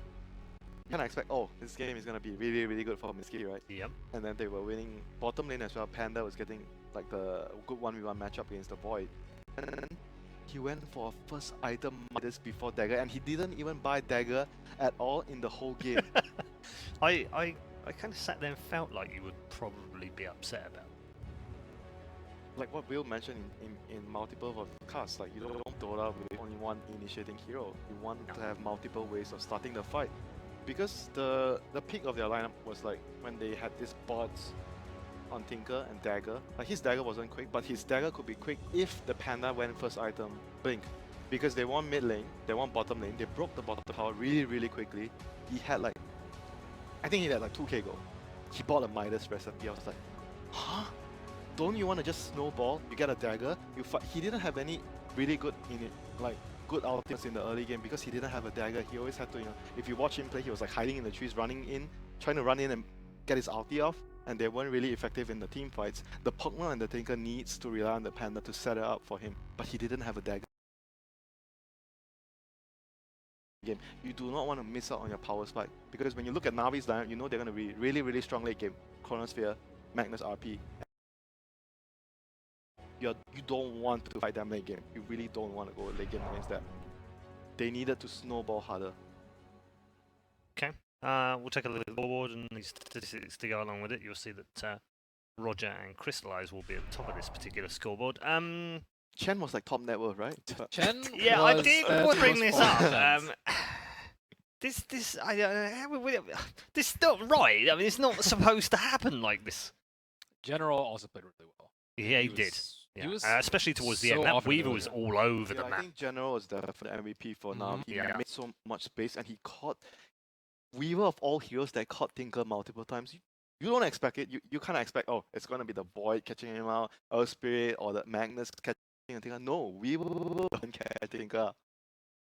Well, That's a there sign it of an is. offlane player, though. There's the MVP Right. general of this particular game. That Weaver towards the end as well was just He was brutal. Every brutal. kill as well.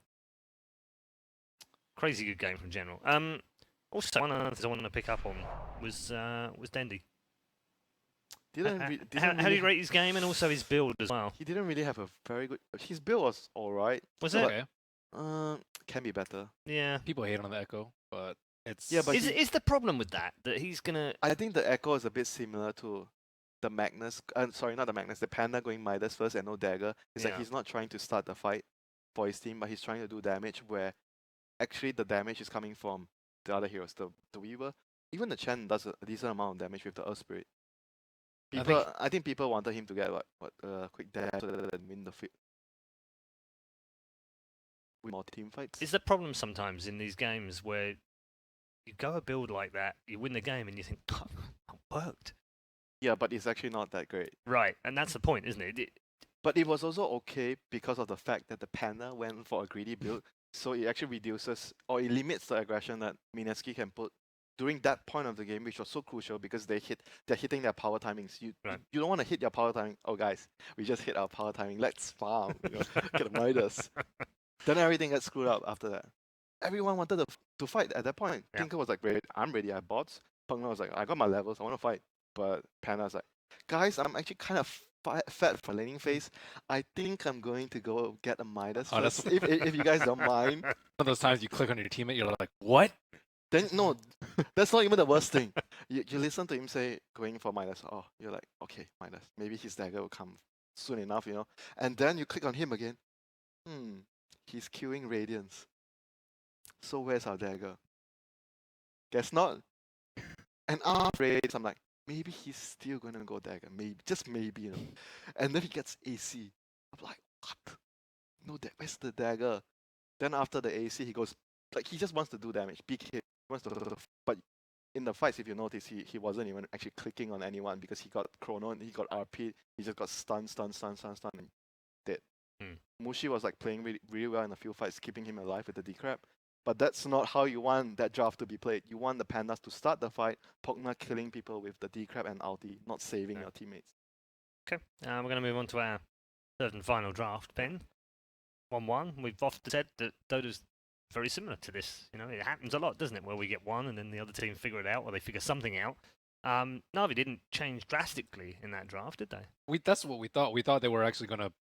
Well, Winter said he thinks they're going to pick the same heroes and Fix play something a differently. little bit. Well, they kind of maybe fake Mineski out a little bit too. They're like, oh, we have the Shaker, we're ready for this, and then they actually just end up farming a lot with Empower, they have Ancients, and then this Chen gets massive.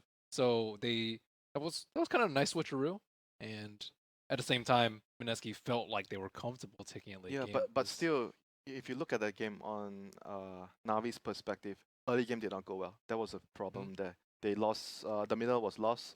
bottom was like even the Panda outfarmed the Void because he had a very good matchup. And top lane was going kind of well for that. That's the only lane that gone well for them. So they still lost 2 out of 3 lanes. But that's okay. They have That's like not okay. their high ground is ridiculous. Like how do they actually? They like yeah, Tinker is He got really trash good in at the lane. You don't want it to happen. You get trash in the lane, but just because you get trash in the lane doesn't mean you're gonna lose the game, right? They had tons of ancient stacks ready to be available to farm.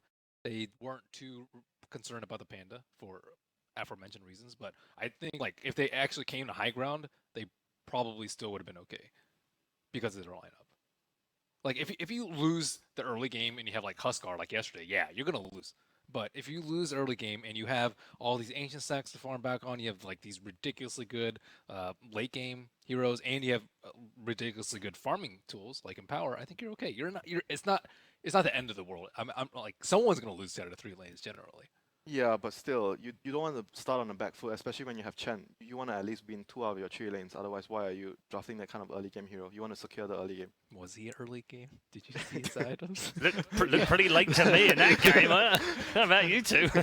We're going to get into our third and final draft of this second series. Of course, the winner will go through to play Evil Geniuses. That one will be coming up as our next match, and our final match of this second day. The third day, if you're wondering, will be full of elimination matches. 4 elimination best of 3s will take place tomorrow. Semis and final on Sunday. Draft 3 underway then. One thing I did like about the Weaver last game is that he carried Diffusal. I don't think there's that many offlane heroes that carry Diffusal Blade, and Diffusal Blade versus Pugna is a necessity versus Pugna and Necrophos. So I like both of their heroes had ways to deal with that. It was cool to see. Without a Diffusal, I don't Yeah, think you and can make it that was many plays. the partner pick was actually also maybe a snatch pick because when Navi banned the Nyx, the 4th ban, and we kind of felt like, oh, Navi wants to get the partner, and then Mineski snatches it, but it didn't work out for them. GG Chen ban. Chen Enchantress. Oh. Well, that's very meta ban for CIS. Yeah, so but that's not a good sign because I don't think they. And Mirana's still open too. Yeah, they have counters available, and Chen didn't really single-handedly won that game, you know. If Chen he won 2 lanes and he was so fat in the late game, yeah, sure, they play a really good Chen, but Chen was not the majority of the reason why they won the game. I mean, he played a huge role, but not huge enough. They're gonna snatch the Earth Spirit. I see a pattern. Last game they snatched Pugna, and this game they're trying to like take away Navi's heroes and try to force them to play in another way, because like we discussed on the panel, Navi's a team that they really like to stick to their play style, stick to their system regardless of what the enemy is throwing at them, and they're kind of taking this approach, but it didn't work the last game. No, it might work this time around. It's effectively like 3 bans. Okay, so Navi goes for the Nyx this time. Nyx Pugna. Alright. Well, if they're going to take it later, let's take it now, I guess. It's a nice combo for sure.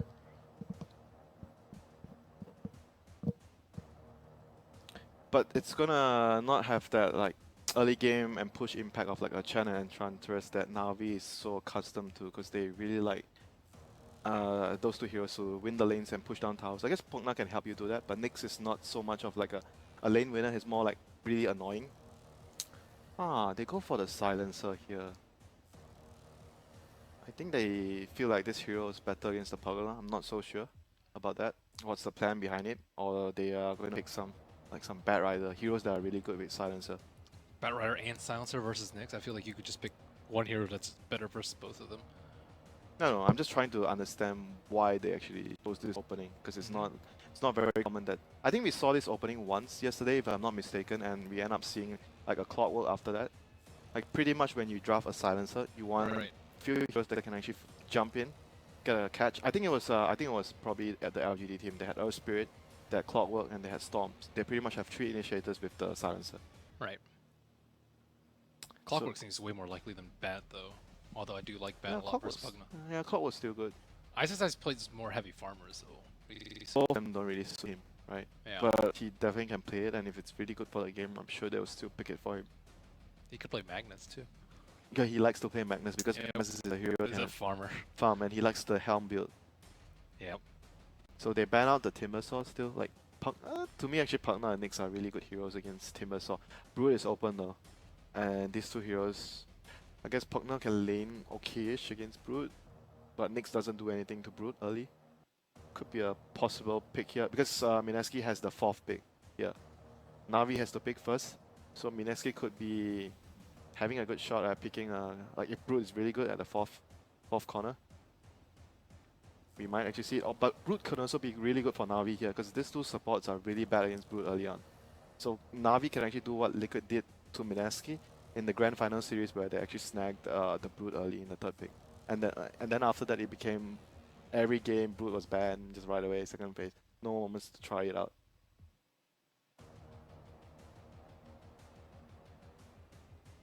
I think it's less likely for Mineski to pick Brood, though. I think if you're planning on picking Brood, you would have already thought about it before you pick the Silencer. I don't really like Silencer and Brood too much. Yeah, but what if Navi goes for heroes that are really, really terrible against Brood? Then you would actually still think about it. And they have the 4th pick. The 4th pick is a very good junction of picking a hero like Brood. So they go for this Jakiro. What's he so big? He's like half the screen. Yeah, because of middle. It's a Oh, yeah, double-headed that's dragon, dude. Come on. I forgot that it's like a V formation. Yeah. So Navi goes for this Jakiro. Never seen them play it at starter. Not sure if it's a position 5 hero or it's gonna be an offlaner. I guess probably Pugna is gonna be the position 3. I think the plan here right now is to have heavy push because Pugna and Jakiro is giving them a lot of push. They might want to just try to end this game really quick. They played it once in Dream League as a position 5. Very rare. Position 5 though. Oh, this is an ISA size hero. He's gonna play Visage, I think. Yep.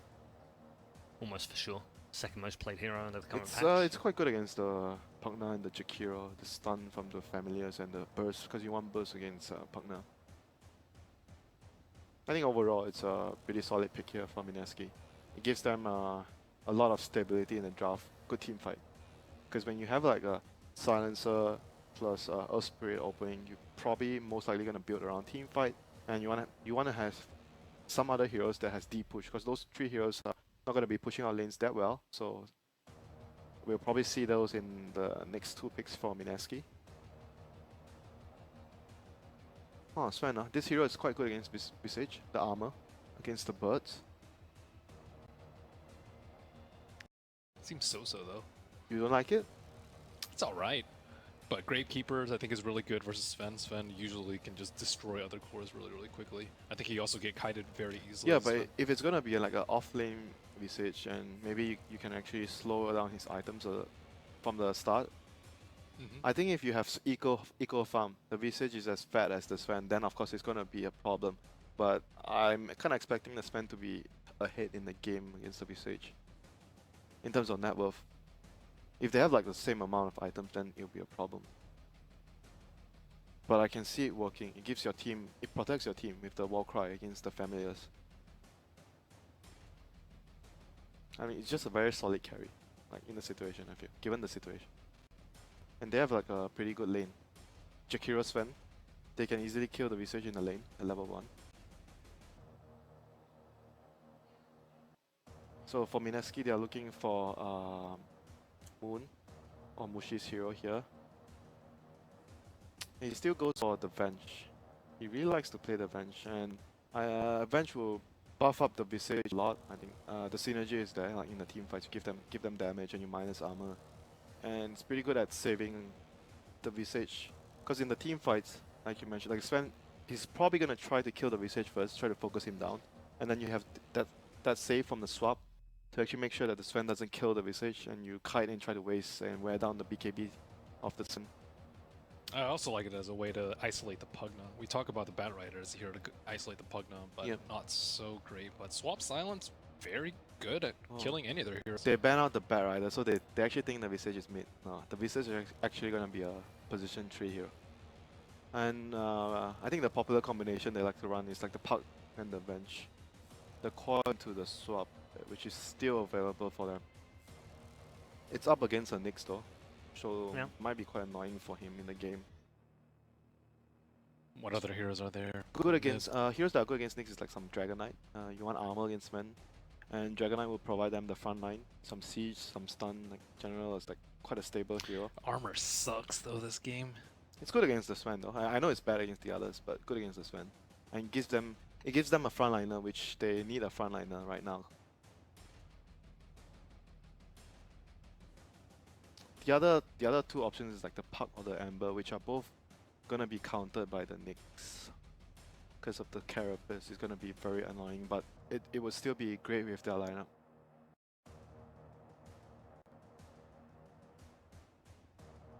I actually would probably put those two on Nana. I kind of think that he's the kind of player that if you put him on DK, it might not be so suitable for him. Like, if you have a DK in this team, I think you probably want Mushi to play. But because of the bench, I think Mushi's going to play the bench and they're going to need a Nana hero. And I don't think he's going to play the Visage. I'm quite certain that Ice is going to play this hero. It's quite a tough decision because none of the picks are like, oh, really, I can really see good. Quap working too. Yeah, but then again, you it's all versus come with the Nyx. Nyx problem. Oh, Nyx. So this is something, I guess, in between. It doesn't get countered by Nyx heavily, but it's still annoying because of the Starstorm. You might hit the Carapace. It can still be annoying, but overall it gives them much more stability. They have extra stun to follow after the familiar stun or the bench initiation, and it gives them somewhat an extra late game physical right clicker. And he can build diffuser against the Sven. You want to remove the wall cry. You mentioned that they need a frontliner though as their mid. Do you think that's going to cause a problem that no one can really stand toe to toe with Sven in the fights? I think if the bench is fat enough and you build like some halberd, maybe you can stand in front. Yeah, but I actually don't. Is that a Mushi build? Go Halford first? Double? I don't know. I think they definitely need the bench to be a frontliner this game. Or Solar Crest. Yeah, or the Solar Visage. Crest I think the would be Visage is gonna go Solar Crest, so he probably Okay. gets something else. Visage can be a frontline if he's having a good game. Last pick for So Navi. Dandy Quap. And they will go Quap. So they're gonna have a decent balance in terms of now they're gonna have burst damage. After the Nyx stun, Sven stun, they're gonna have that Sonic Wave. I don't know, Ben, what do you like? I'm not so sure. Yeah. I don't really think they have that great synergy with Silencer. I think Swap Silence is a little bit underwhelming. I also really like Nyx, even though it doesn't seem to win that many games. I think the hero's still amazing. I just want to give you the the lowdown here. There is a large responsibility on not cursing. Well, we can just go The both different teams. ways. That's what I'm saying. So you're going with Navi. I like Mineski more as a team, so I'll go with Mineski. And what are you gonna do now? So I was Melini goes with. I was gonna say, I was Let's gonna Curse him! Let's do it! Wow, these guys are so brutal right now. They've cursed Mineski, or have they? Let's find out as we head into Game 3. Can Mineski capitalise on a good draft, or are they going to get blitzed? Let's find out as we head back to our commentators. Paul, you need to stop. That one was pretty bad. Normally I'm okay with it. Just 'cause, like, stop. Paul's getting like older now, so I'm alright with these things. Yeah, he's, I don't know, it's like grandpa humor. He's like, hi, you got us, dude. But Welcome back, everybody. Navi versus Mineski, game number 3. Obviously, that means the series is tied up 1-1 if you don't know the math. We are going into an interesting game. I would say there's a little bit of combination of classics and new. We're going to have a Silencer on Mineski, which I feel like is a little bit new. We also have an off-lane Visage for Ice. But then we've got certain classics like the off-lane General Pugna, which I personally cannot say no to. yes. Like, I'm a fan of Navi in this game because of that pickup right there. What did the analysts say? Who'd they say would win? Mineski. Oh man. So far I'm 2 for 2 in the series by just doing the opposite Just or whatever. purely going the opposite. You're going Navi with me? You're going Navi as well? Yes. Oh shit, Mineski all the way. Wait, so 2 of them, Yeah. you could go the opposite of 2 of them, but you want to prove me wrong. Mm-hmm. Thank you, William. Spite is the strongest force known to man. Like 80% of my decisions in life have been made purely based off spite. Did something bad happen that why It's you like quit coaching and come back to casting? Spite and hypocrisy. Those two things like fuel me like no other. They're my new energy drink. So you're just like, you're something like some sort of Powerpuff. Yeah, but for like hatred. All right. Hatred and spite. And I do think that this Queen of Pain has a lot of counters to her. I think the Okay. Sven is going to go pretty hard. do you think though. that was not the last pick for Dendy? It was, they needed something mobile to pair up so that they could shove out waves. Okay. And they can't take something like Tinker themselves. I don't know. There's not a lot of options here. So you I'm think it assuming was- Lina was banned? I didn't see it. to be completely honest. All right, that's fair. The Queen of Pain does do really well against Mirana in the mid lane, by the way. Oh, is General going to be caught here? He's going to have to eat through a tree. Make sure Ninja Boogie doesn't block him. This should be a pretty easy lane for him, right? I mean, they don't really have a whole lot of kill power unless he gets in range of magic missiles somehow. Still Ice. Getting kicked around here. And this mid lane matchup is so rough. It's like, maybe Jabs is going to be the one who goes down. They actually managed to block his roll out. They do have a Mango to be able to pop that extra stun, and that's it. First blood will actually be awarded to Seneko. and a 2v2 lane that isn't exactly easy goes the way of Na'Vi. They had to use the Mango, though? Is that what you said? Yeah. Dude, Sven not had to pop value. his Mango. That's 100 gold down. Roll right back up in that. I mean, they kind of have to do that, right? Is they just have to keep going. I'm just messing around, and you got to get that kill. But it's this Well, mid- yeah, of course. But I'm saying, like, they have to just keep running at bottom, right? Oh, yeah. I'm not sure, because this mid lane right now is... Like, Moon is pretty much dead already. Like, if he gets stunned here, Oh, no, he got stunned by Roger. Yeah, He does have the Fairy Fire. He's going to turn around and try and get up and be able to kill Roger first. Unfortunately, Dendi does manage to kill Moon, so no experience will be awarded to him, but he does manage to get the kill. he had Killing leap, blow. but the problem is, like, you have leap, but you can't dodge Shadow Strike. Yeah. So it's pointless. Like, you're going to get harassed no matter what in this matchup. And you can't really kill the Queen of Pain either is the problem. It's like, you're just getting mana burned and daggered repeatedly. Not really a favorable matchup for Mirana to begin with. Getting even rougher because of Roger's, like, straight up dedication to making his life. See this, Seneko? Jabs rolled in front of him in order to get that enemy bounty rune, so he's like, fine. I'll just take yours then. Yeah. And Crystallize, by the way, finally gets to play the safe lane. We saw it at the last game. he Oh, played the for arrow. himself. Not going to be able to land. And Seneko might just have to TP out of this one. Jab's not having the stun anymore. Not able to do anything about it. Yeah. And Na'Vi right now at bottom lane, just shoving things in. Everything pretty even-ish. They are winning 2 out of 3 lanes. And in a way, I'd say they're winning top lane because this Pugna isn't being completely shut out or anything like that. Like, he's still getting levels because of his unbelievably high move speed. There is a benefit, though, to this, like, Venge 1 position, is that she doesn't really lose any lanes. Like, she's really strong. Her level 1 strong, her level 1 stun is so strong. As well as the fact that Wave of Terror, Vengeance are just a lot of extra beef for no cost. But this Pugna shouldn't die. Like, 400 move speed? He runs faster than the Venge, so how is he possibly ever going to get stunned? If anything, they could kill Ninja Boogie if Roger gets the right kind of initiation, but he's out of mana now. Yeah, he's going to have to reset. But General in this top lane, boots plus a Windlace, and you've got 400 move speed. Like, Green Goblin soaring through the air, getting all of his creeps denied, though. And at bottom lane, Gonna go for it, the Visage kill.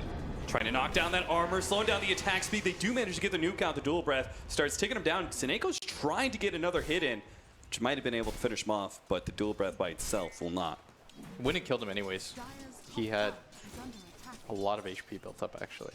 And he had a Tanko going. Plus I mean, this offlane Visage, it kind of fits, right? In that it's just kind of a tanky offlaner once you start getting those levels in the cloak. It doesn't seem like a terrible idea to me.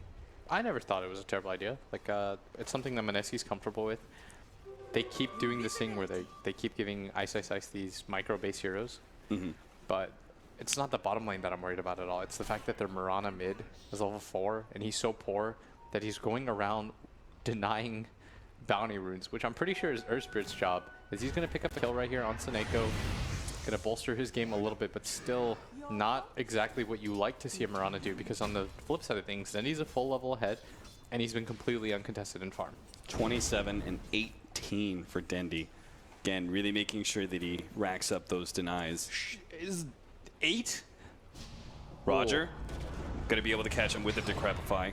Well set up by General, and he will take the killing blow. I didn't even realize he had 8 CS right now on Moon. Yeah. He has 9 because he arrowed a creep, but it's like, this is a pretty rough life right now. He just gets his bottle right now, but I don't even know if it matters too much to Dendi. Like, Dendi's stacked to the gills. He can't die with the raindrop. And again, we are not winning our side lanes well enough for Mineski to make this all worth it. Yeah. Their top lane, we could say, is losing. Their bottom lane is also getting harassed up pretty hard. So right now, laning phase-wise, we talked about how important the laning phase is it doesn't determine everything, but so far it's been like a pretty good indicator of how the game might go. You can say that Mineski's lineup does come online pretty quickly between these two cores. I would imagine Yes. Visage with the Familiars and then Vengeful Spirit, especially a core Vengeful Spirit that's going to have those high levels with Wave of Terror and such. They can do a lot of physical damage. Yeah, and you remember something that we shouldn't underrate is like the talent tree scaling for all three of these heroes. Venge has an excellent talent tree scale for core. She's got the 25 attack speed, 8 tall stats, 65 damage. We talked about Mirana at length, the 150 HP, or no, you go the 8 agility, 30 attack speed, and the 50 damage on her. So you just have 2 ways to artificially inflate her damage as well. So they don't really need a lot of items to be successful, but they're going to have to get through this laning phase without too much trouble if they're going to stand a chance. Like, even the Visage, 50 damage at 15 is quite nice. Moon is beginning to come back when it comes to CS now that he's got his bottle in lane. Can spam out a little bit more. Yeah, things have kind of stabilized a little bit more for him, especially on the heels of those 2 kills, but Dendy's still 40 CS. Wrap around behind, leading with a stun from our Sven. Will follow up on Roger. Looks like they should be able to bring down Ice. This time he will not escape on 60 HP. Yeah, tanky but not tanky. But I'm not sure, do you think they can do that if he has birds up? No, I don't think so. And that's what he's going for right now. He's just trying to just like suicide dive until they punish once up. The ability to like double stun should be able to save his life. And so he's just going to TP down here, do the same thing. I think Na'Vi wants to continue to punish this. So they're devoting 3 heroes down here. They've already secured their other 2 lanes, like General. Let's kill stack. That'll help the supports out a little bit as well, sharing the experience with them. You could see Earthspear trying to get a little close there. I'm not sure if he actually knew the stack was cleared, but... Oh, there's an ancient stack too on the left side. Yeah. Like, this Nyx assassin has just done a little bit Top too much. lane. Roger TPing in. General Look at getting the body colors. blocked up pretty heavily. Na'Vi are going to try and get a kill out of this one with Dendy blinking forward, going for Mushi. Magic Missile up in 1 second, and he does have a Fairy Fire as well as 15 Magic Wand charges, so he is a lot tankier than he looks like right now. Pops it now just ahead of the Impale just in case it landed, but it was just shy. They just TP'd 4 heroes up there. It looked like the sequence of Power Rangers, like when they all morphed together. Like there were just so many different colors that lit up in circles. And they completed all those TPs Yeah, too, which was nobody surprising to me. died. Like everyone just Arrow. casually walked away. Dendy is quite tanky though, thanks to the range drop, but they're still going to try for this kill. Moon jumps forward, but the blink is way longer distance. Dude, he wanted that so badly. He had a DD rune. If he kills Dendy right there, game is right back on track. Yeah. Unfortunately though, doesn't quite have the damage for it. And that's the issue right now for this Mirana, is that when Dendy has raindrops, it's really hard for him to die. Yeah, just one of those nukes is going to be completely swallowed up. Arrow goes out top lane. Do manage to get General. And you can see Mushi's not even worrying about General. He's going to try and pick up that extra kill. Magic Missile stun, 4 seconds. DD rune 2. A little bit of a leap buff as well. Going into the trees, trying to hide himself away ahead of the Magic Missile. Do manage to see him though. And with all that minus armor, damn. Moon was actually doing a lot of damage. Come forward though. Dendy's going to try and fight this one. He has the ultimate too. He lines it up. He will hit all 3, but he doesn't manage to survive long enough to see the kill that he set up. Mirana goes down, but the other 2 will survive. Well worth it for Mineski. Yeah, and if he had gotten the deny off as well, that would have been disastrous if they were just half a second faster. Good news for Na'Vi though, even with these sort of inefficient trades, they still have ancient stacks going. Something that I think that Mineski has to be aware of, but so far because of the bleeding in the laning phase, they weren't able to do anything about. But Na'Vi does cost Dendy his life. At the same time, he did get more gold as a result of that kill being split amongst less people and stopping that spree from the Mirana. And at bottom lane, the They're stun really comes trying out. to catch Ice here, but he does have the bird number drops to be 1. able to slow down Seneko and Crystallize. Dendy's the only one who could blink forward and slow down Ice, but he just throws out the Grave Chill to boost up his movement speed. Yeah. And Bird's been reset too. He's got a medallion. What do you think of this build, by the way? Not really preferring any of the abilities. I've seen, a lot of Visages go for like a 1-1-4 build here, just 2-2-2. I'm not sure. I'm not really, disclaimer, I'm not a Visage player, so I can only theorize. I'd imagine like I think you want at minimum like the 2nd level of the layer reduction. In the Yep, Grave for Keeper sure. stuff.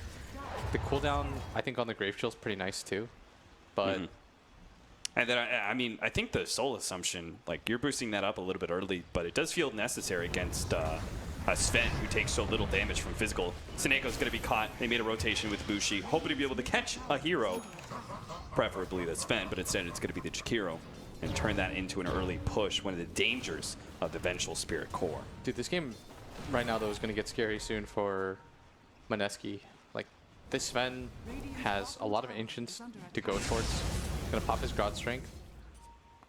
No Shrine available for him, so a little bit of trepidation here as they already preempted the Sentry wards. And Roger is level 6. Going to just walk on by as Crystallize finishes the first of his stacks. But there's an even bigger stack to the left of him. Na'Vi have done a very good job of scaling the Sven so far. The next 3 net worths, though, Queen of Pain and the Sven, all Mineski members. That's why we see the gold advantage sort of leveled out here as just trading farm. Now, Roger rotated behind mid, spotted the Earth Spirit. So he knows there's not as many heroes here at this bottom lane, but still not enough for him to be able to go on anything here. Yeah, he's got Spike Carapace though, but he's just going to get stunned up. No opportunity to use it as Mushi nabs the kill for himself, and the assault starts bottom. Meanwhile, Ninja Boogie grabs his level 6 at top, so he's got that global prepped and ready. And I don't know what the response is right now for Na'Vi. They don't have these gap closers quite yet. General probably has to TP for this one at bottom though if they want to try to get control of this jungle again. Or he just TPs up at top and grabs that tier 1 for himself. And Dendi. Maybe Dendi will comply with that idea. Oh, Roger? Rotate up to top, see if he can get something. He's invis right now. He's on top of the Earth Spirit, but also on top of Moon. They're going to make the bounty rune poof, disappear. No counter vision. Yeah, so they know for sure. They're going for Sineko though, underneath his tier 2 tower. Burst damage not quite there. Maybe the familiar can get it, but he doesn't want to lose the birds, so he's going to start backing up, especially with General chasing him down. And the Nyx assassin could wrap around behind him as well. They have the sentry out though. They're going to be able to spot him. Ice is going to have to pull off some real juke maneuvers here if he wants to be able to get out of this one. Global Silence thrown down. The stun already landed on Ice, and looks like he's just too tanky for them to actually deal with him. Going to be able to hit the bird stuns. 1, 2, and now Mushi going to be able to do the swap, bring Roger back enough to be able to hit the magic missile to get that kill. So Visage proves to just be too damn tanky. Even with only 2 levels of Gravekeeper's Cloak, it's enough to be able to stop that bit of burst damage. And meanwhile, because of all these shenanigans in mid lane, they're going to lose this mid tower. It's starting to get a little bit low. Moon. Got to be careful though. Dendi comes in, but immediately going to be silenced, and the familiar bird's going to be able to fuck this up. Dendi controlled up. He's going to be able to get the blink into the trees though. If they manage to refresh that ultimate for the Earth Spirit, or caught by the Visage, he sees him. They've got him. 2 more seconds, he would have lived, but unfortunately for Dendi's Queen of Pain, a panic blink puts him out in a situation he cannot get out of. And that is the benefit of having a player like Ice. He shows himself at bottom, but the birds haven't shown themselves. Maybe Na'Vi thinks they're wrapping around in case somebody tries to defend that tier 2. The aerial assault comes in, grabs that kill. Very nice kick too. The kick into the arrow setup almost wasn't enough, but the raindrops fade. And former StarCraft player, you expect him to be able to pull off easy micro like this. And he was a very good one too. Make no mistake about it. Gonna be able to find swap back onto Crystallize right there with the familiars. 4 members all on top of the Sven in the mid lane. He is losing a large chunk of that advantage as Sineko, meanwhile up at top, they finally punish Ninja Boogie, who's just been sitting up here farming. He's like, I guess none of the action is going up here. Normally we saw him get punished for this. Remember his Jakiro last game when he was defending that tier 1 tower up at top? Dies in a similar fashion, but this time around he gets 2 full levels out of that lane while his team is creating space around the map. And a large portion of this net worth lead has been chunked away. It's now Mineski who's slightly ahead. You could see Mushi is just setting up for more kills. He's got a swamp up. So they could do a swamp and arrow combo if they want. Yeah, Midas, by the way, completed on this Visage. So he's going to continue to scale. And now things are looking a little bit scary for Na'Vi. They had such a lead on their 2 cores, but after this tier 2, it's going to get minimized by quite a bit. They're just not getting enough in return. It may be a Pugna Jakiro, but they just weren't in the place to push down this tier 2 nearly as fast as a Vengeful Spirit lineup. Dire Courier was killed though. Very nice shot by Roger, who met it at the back end. Looks like he's going for Midas of his own. Gotta keep up with the pace of this game. Yeah, understanding that this game might just go a little bit later, and Crystallize probably going to finish up this next stack. It's not a very big one, but every little bit counts right now. They've lost control of this bottom jungle area. Mushi gonna run into Seneko. 1, 2, 3. Is this It's going enough? to be really, especially where the familiars coming in. Misses the one drop, but it doesn't matter. Mushi's just too fast with the Mask Menace. Yeah. He's trying to work on that Shadow Blade that we saw earlier in Roger. Mineski. He doesn't have his ultimate yet. This is a really awkward position for them to be in. Mineski already going to pop the Moonlight Shadow. Still trying to chase down Roger. He's got ulti in 3 seconds. He's The got a arrow's gonna fly. TP, double kick, and arrow. Dodge both. He's just buying a lot of time right now. Does manage to go invis. This is no counter ultra space vision. creation right now. Yeah, it really is. Roger doesn't get hit by anything, and Mushi gonna farm up these neutrals. But Roger's doing such a good job right now, being as annoying as possible. Mushi realizes, guys, I'm not getting the XP that I would normally get out of clearing this stack. I should be level 12.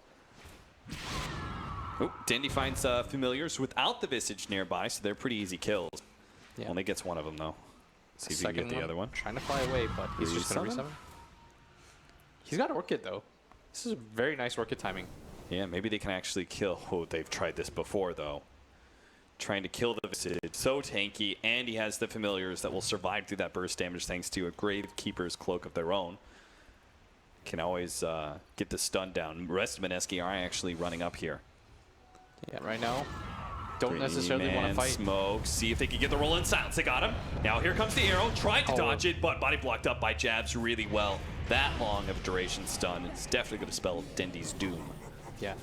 Now Dendy Bottom. up at bottom. Seneko. Mushi. There's the stun. Look at that. Down. He needed to throw out the ice path if he had a hope of being able to get away from Mushi there. No chance. Absolutely no chance. I think the animation alone would have gotten him killed. Yeah, he probably would have been. Even if he does probably swap back or waits the trees anyway. Yeah, and so far, even though it's 6-13, for Na'Vi, if they hadn't lost that Sven that one time in the jungle, they would have been so far ahead. Yeah. But unfortunately, he did die, and they are losing a few too many heroes. We talked about how when it gets to this split pushy kind of style, when Na'Vi starts to split up, they start to get isolated and picked off, and they resort to playing on opposite sides of the map. They begin to look a little bit careless. Whereas in that last game, they consistently looked for these engagements. They looked for these team fights instead. Do you think they should be playing more of a 4-man Dota where they aggressively push out with their 4 in order to create Sven space? Yeah, I think so, just because this style of them playing very split around the map doesn't seem to favor them, since Mineski, they seem to always want a 5-man as they're going to run into... Especially a hero like Visage, who's so often been solo, needs to be punished by multiple heroes. As you can see, even with this 3, they're having a hard time bringing him down. Scrapify, in general, with the Luck Drain, will manage to get him in the end, though. And the Familiars as well. Nice, an extra 200 gold. Still mid, Seneko. Whoa, Seneko, swap back, stop the TP. He's going to buy a little bit more time. He has like to the 1 trees. health. Oh, he's going to get kicked away. Get out of my game. The execute, as they're going to refill mana. That was a very nice pick off, plus they forced the global silence. Not bad at all. Diffusal Blade completed on Moon, who uses it. First charge on that Jakiro, who has died very many times now. All right, Sven kind of online now. Yes. Right, we've got our Mask of Madness, Echo Saber, Blink Dagger. Yeah. I would like to see them fight before the BKB. So it's probably smoke time, right, for Crystallize? I mean, you want that first initiation to go wildly successful for you. Yeah. You want to get the absolute must of this. If you're looking at a core, if you're looking at 1 kill you're wanting out of this smoke, who is it on Mineski? Venge. You want the Venge really badly. Not the Visage, you want the Venge? I think you want the Venge Okay. because this hero doesn't have that flash farm ability. Right now, she's getting a large portion of her net worth just based on the fact that she's getting kills. So if you can slow down her momentum, it hurts her really hard. As we see, he's 4-0-6 right now. And he's nearly caught up to the Sven, despite not really farming too much here. Well, it looks like they couldn't find the pickoff they were hoping for. Mineski playing really defensive If they get caught here, though, around each other, so they're going to go for the Roshan instead. Mineski begin flying the Familiars in. I think Roger wanted to be able to kill those Familiars. still, they need to be able to get out of Goes here the right now. Midnight Shadow. Roger is going to be able to stop that initiation, plus the Ice Path. Really well done, but can they actually finish their retreat? With the arrow coming out, does manage to nail the Nyx Assassin. They'll turn around and finish him off pretty quickly. And Na'Vi going to lose Nyx. And that's going to be it. And unable to do the Roshan, as you said. If they get caught, would have been really nasty and could have been a really fast victory for Mineski. It looks like they're going to try and take Roshan themselves, and why not?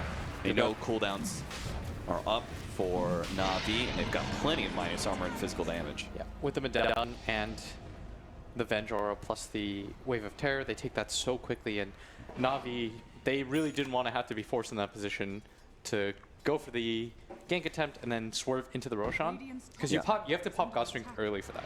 And if they don't run into you immediately while that's up, you are essentially screwed because you have to run away. That's a large portion of your defense. Damage gone as Dendi tries to make a maneuver up at top. He's pushing in this wave. Meanwhile, at bottom, Mushi. Oh, they can catch Mushi. He is way out of town. What is this neighborhood that Mushi's camped out in? He is completely by himself under 2 wards, so even if he gets a Shadow Blade up, unable to do anything as he's nowhere near the rest of his team. He was the kill right now. He chilled in selling jungle, farmed up those ancients since we do have a Mask of Madness. A lot of options that did not require him to be so offensively positioned. Meanwhile, Dendi up at top. No arrow land.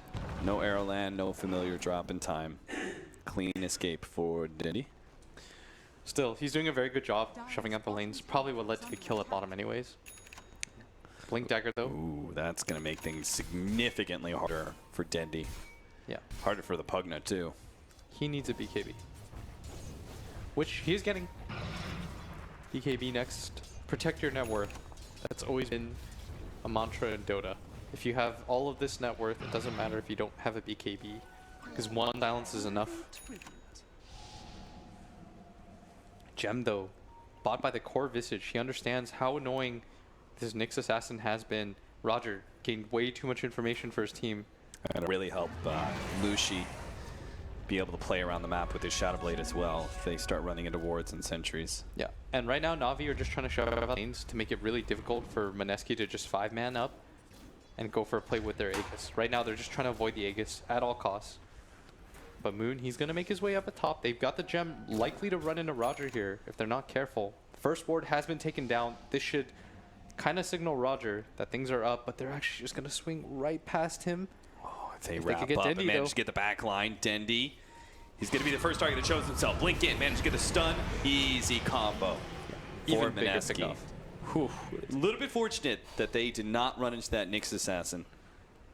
Yeah, that was weird. It's like at 1 second you want Roger to not die there, and then you're like, oh, kind of wish Roger had Yeah, died I want there. him to tank that gank. But they most likely want a 5-man for this. They're pinging through mid. I don't know if they can go high ground off of this, but they're at least going to claim this tier 2 as their own. They already had a good push in thanks to Moon. Yeah, and creep wave going to meet up. Meanwhile, the creep wave up at top has been shoved in. Mushi's actually going to try and stop this push at bottom lane while his team pushes through mid. Almost getting Seneca, will be able to get him with that last long-ranged hit. And the mid push, this 4-man from Mineski, also going unpunished. Seems like Mineski have a pretty good read at the situation, which is that Na'Vi are just not going to fight us. So we can get a little bit greedy with our pushing and our split up and trying to catch these heroes that are trying to split push us. We'll see if Na'Vi do comply with the same game plan, though. Do you remember in game 1 when he went for that same play when they were pushing up that top area? Yeah. That's what he was going for right there. Yeah. Because he felt like his team was strong enough to take those engagements. And so they kind of down there. You're right, though, because the Sven is still a beast. I mean, Sven is still scary, but they're going to run into a Nyx right now. Nyx, free kill. Where's their gem? Nowhere near. He preemptively pops that. He was worried. He's like, Yeah. I think their gem's here. Like, I need to get it. And Ice Ice Ice, he would have had that Aghanims nearly completed if it wasn't for his gem purchase, but opting to go for the gem, understanding of this team needs to start 5-manning soon. The Sven still very, very strong. Looks like he's got the BKB completed now. And we talked about when the BKBs come online, there's not a whole lot that Mineski can do except kite. Oh, looks like he still needs the recipe. Oh, why does he have the... Okay, never mind. I'm crazy. I thought I only saw the AC recipe on him, but he still has that one little bit to go. He's got level 18 coming up, so Na'Vi definitely don't want to be taking any fights right now. Still, Seneko is just pushing in lanes, TPing out, pushing in lanes, TPing out. I really like what he's doing. It's definitely making a lot of space. Mineski keep on trying to run him down. Nyx Assassins getting them a lot of information at the same time. So Dendi and Crystallize always feel comfortable. Yeah. And they're just shoving in this top area. Meanwhile, Dendi and Crystallize, they're waiting. They're hoping that Mushi actually comes. A forested endeavor for Crystallize and Dendi. Hoping to be able to get the blink stun onto Mushi, don't get baited by that. They know that you're liable to go down there this time. Yeah, he's not going to make the... They kind of learn, right? Now be like, okay, this is what he does. Let's set up a trap for him. They get a sentry out and everything. Mushi not going to take the bait. Yeah, with him showing up at bottom, that's effectively going to kill this push at top. And the Aegis going to fade. BKB going to come on next for Moon, who really wants that level 20 talent. We talked about how you need all these talents for your team. This Vengeful Spirit also wants his 65 damage. An absurd number. Especially for an agility hero who already has all the attack speed that you need naturally. Like, who decided on that number? Like, what's settled on that? It's like, what's a really good number for us? 65. It's like, all right, cool. They basically decide what are the chances that a Vengeful Spirit core loses past 30 minutes. Honestly. But level 18, as he Shadow Bladed up, Mushi's going to find Seneko again. Free kills all day. Mushi keeps on going for this punish. And eventually he might get caught by a trap by Na'Vi, but in the meantime, it's doing work to be able to stop Navi's split pushes. Or not really stop them, but at least punish them. Get a net worth, more and more of a net worth advantage for Mineski for every single one of these stalls that Na'Vi attempt.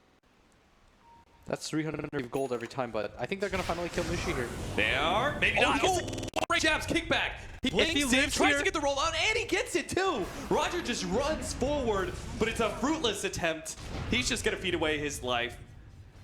What a star play from Jabs. Oh my word. That was so fast too. He barely had time to react to that, and he gets the roll off to save himself. They get the kill on the Nyx Assassin. It did cost them the global silence, but a BKB charge the Look at this, the first one. stun, 1 second, boom. Didn't even give him time to get that second swing off. Yeah, and global silence stopping Roger And he lives. and Pugna from being able to do anything as Jabs rolls away. I really want to see this reaction right now. Oh. No reaction whatsoever. He's like, Yeah, just normal another at day in the office, no problem. Making plays. Dude, I would have been hyped. Like, I'd be popping off right now if that happened to me. Dota players don't really pop off. They're not really emotive. Like, Dendi's Yeah. probably the most... Dendi and Arteezy are probably the most emotive that I've seen. Yeah. Like, they react to plays, good and bad, the most. But for the most part, everyone else is just like... You gotta stay relatively calm. It's not like a knock one way or another. I was talking to the makeup lady here, actually.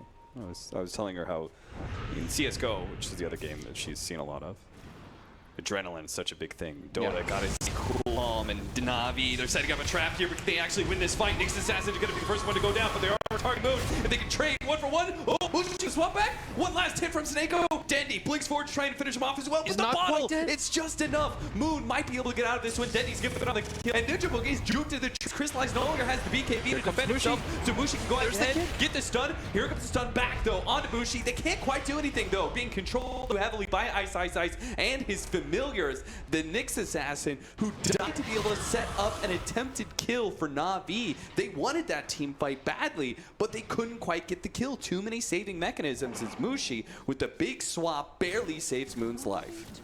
That was so good from Mushi. And Moon at the same time reacts. He's like, I'm not quite dead yet. His fingers spamming that BKB key. He gets it off in time. Saves himself with the well-timed bottle charges. Very well done. But at bottom, he might just throw it anyways. He's got to leap for this. Managed to get decrepit by it, slow him down. The follow-up stun, easy.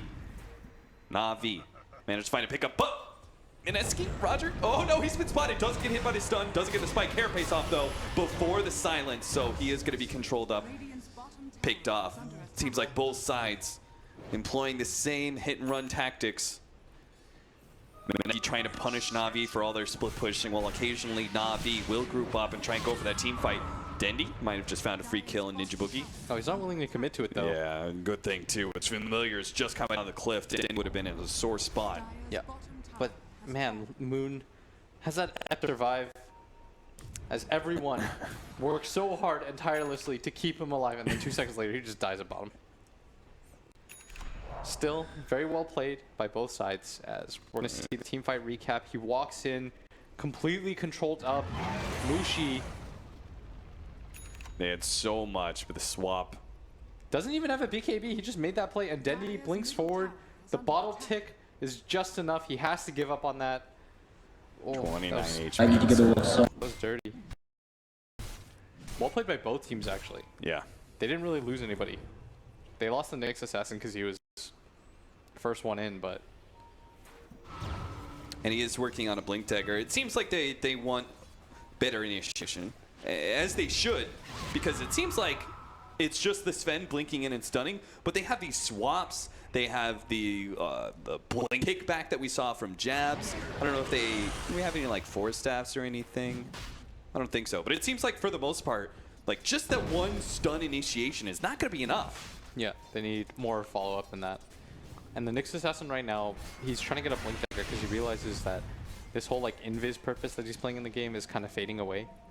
As they know that he's there. Ooh, they don't. That is a Na'Vi sentry right there. And now the Visage is going to come in. Roger going to hightail it out of there. But still... Do we fight if we're Na'Vi? Do we take this engagement? Do we take any engagements right now? I don't think so. I think they can get it out. I think the team fight right now from Mineski's way too strong. Because, yeah, Sven is kind of, well, I guess he's not slowing down that much. He's going to still have the Assault Cuirass in good timing. Yeah, he still tops in terms of net worth. It's the rest of his team that's lagging behind right now quite a bit. Yeah. All right, a smoke into the Roshan pit. Now, we've seen this story before. It was Na'Vi attempted last time. Yeah. Mineski were pretty quick on the this pickup. Is really fast. And right now, Na'Vi, they're coming in for it, but I don't It's think they gonna be too late. expected. Crystallize tries to jump in. He can still manage to get a stun, maybe, but no, the global silence is too fast. He popped his BKB before it, so he can do nothing now. Moon, fighting, jumps out of the pit. Makes sure that he's not going to get caught, just does whatever damage he can. Mineski, clean escape after picking up an Aegis and Cheese. Yeah, and a BKB charge expended by that Sven. And this is so scary. Normally when you play Sven, these BKB charges really matter because the ability to just get kited against Mineski's lineup is so high right now. 7 seconds. Probably has one more good fight. Like when you're at 7, you're still kind of okay, but 6 and 5 territory, pretty useless at that point. So is this just going to be the story of a solo core being kited around too much and eventually loses? I mean, that's what I'm looking at right now from this Sven. Yeah, right now it's getting a little bit rough because he needs another core to scale with him, but Dendy's a little bit too underfarmed. They've done such a good job of punishing him right now. 2-4-1. Hasn't really had the ability to participate in these kills. Look at Denny just blinking forward like that. Did have the invis rune, I guess. Yeah, he's got BKB too. He doesn't fear the death in that situation. Right. Even if he gets global, I don't know if they can kill him when he's BKB'd up. But not really going to try as Roger. Look at Snako popping out of the trees to macro pyre that next wave and see if he can TP out. But there is going to be an arrow here from Moon, which will punish him. So another 300 gold and +2 int. You can see how desperate they are to just like stretch out this game. They need to. They have realized at this point that a straight-on 5-on-5 fight is really difficult for them. And that's unfortunate because their lineup should be able to 5-on-5. They have a Sven, they have a Queen of Pain, they got a lot of different ways to initiate. They can all blink in forward, but this global silence kind of just ruins a large portion of their heroes, like Nyx, the Jakiro, and the Pugna don't have follow-up for this.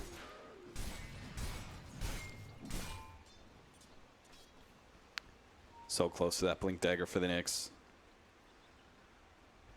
All the damage talents are online now too for Mineski. Their heroes hit so hard. Yeah, this is like one of the big peaks for Mineski. Yeah, they've all got their damage talents. Aegis, Cheese, start taking tier 2s. Let's take a tier 3 and get shrines. How will Greaves. Na'Vi respond? There's Greaves, by the way, on the Shakiro. Or, not on Shakiro. the Visage. Yeah, Visage, the other flying bird in the game. And Dendy trying to get a Shiva's Guard, which would be a very nice pickup. It's the BKB, yeah, it'll block the magic damage, but everyone has now pivoted and swerved into becoming a physical Right-click core. carry, yeah. And Mushi doesn't really have a farming mechanism too much, thanks to the Mask of Man. It's a lot easier, but Sven should always be ahead of him. He's now taking top net worth. Just has been afforded too many kills, it seems. Yeah, too many kills, not enough deaths. Only one death on Mushi. As well as Roger. He's mid, showing himself while they grab that tier 2 tower up at top, roll forward.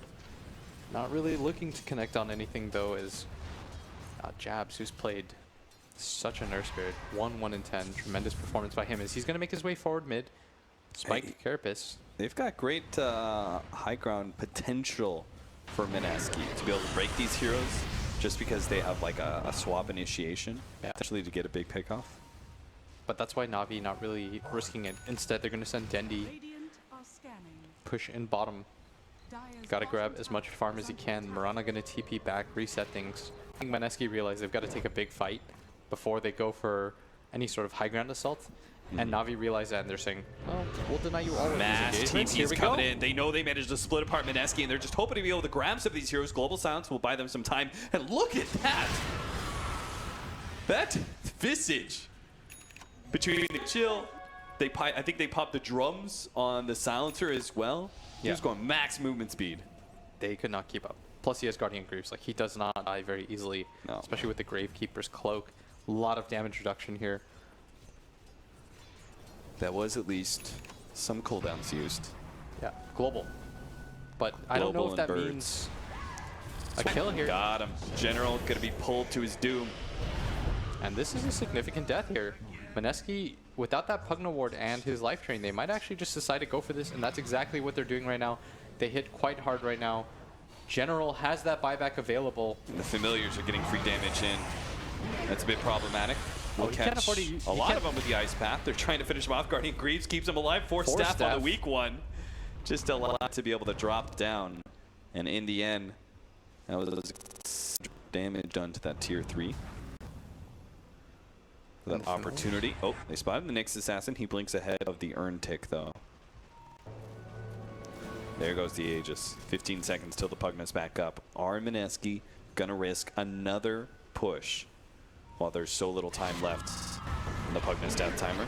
Yeah, looks like they want to go for it. Arrow flies, doesn't connect on anything, but Manta and these familiars gonna force out the glyph now.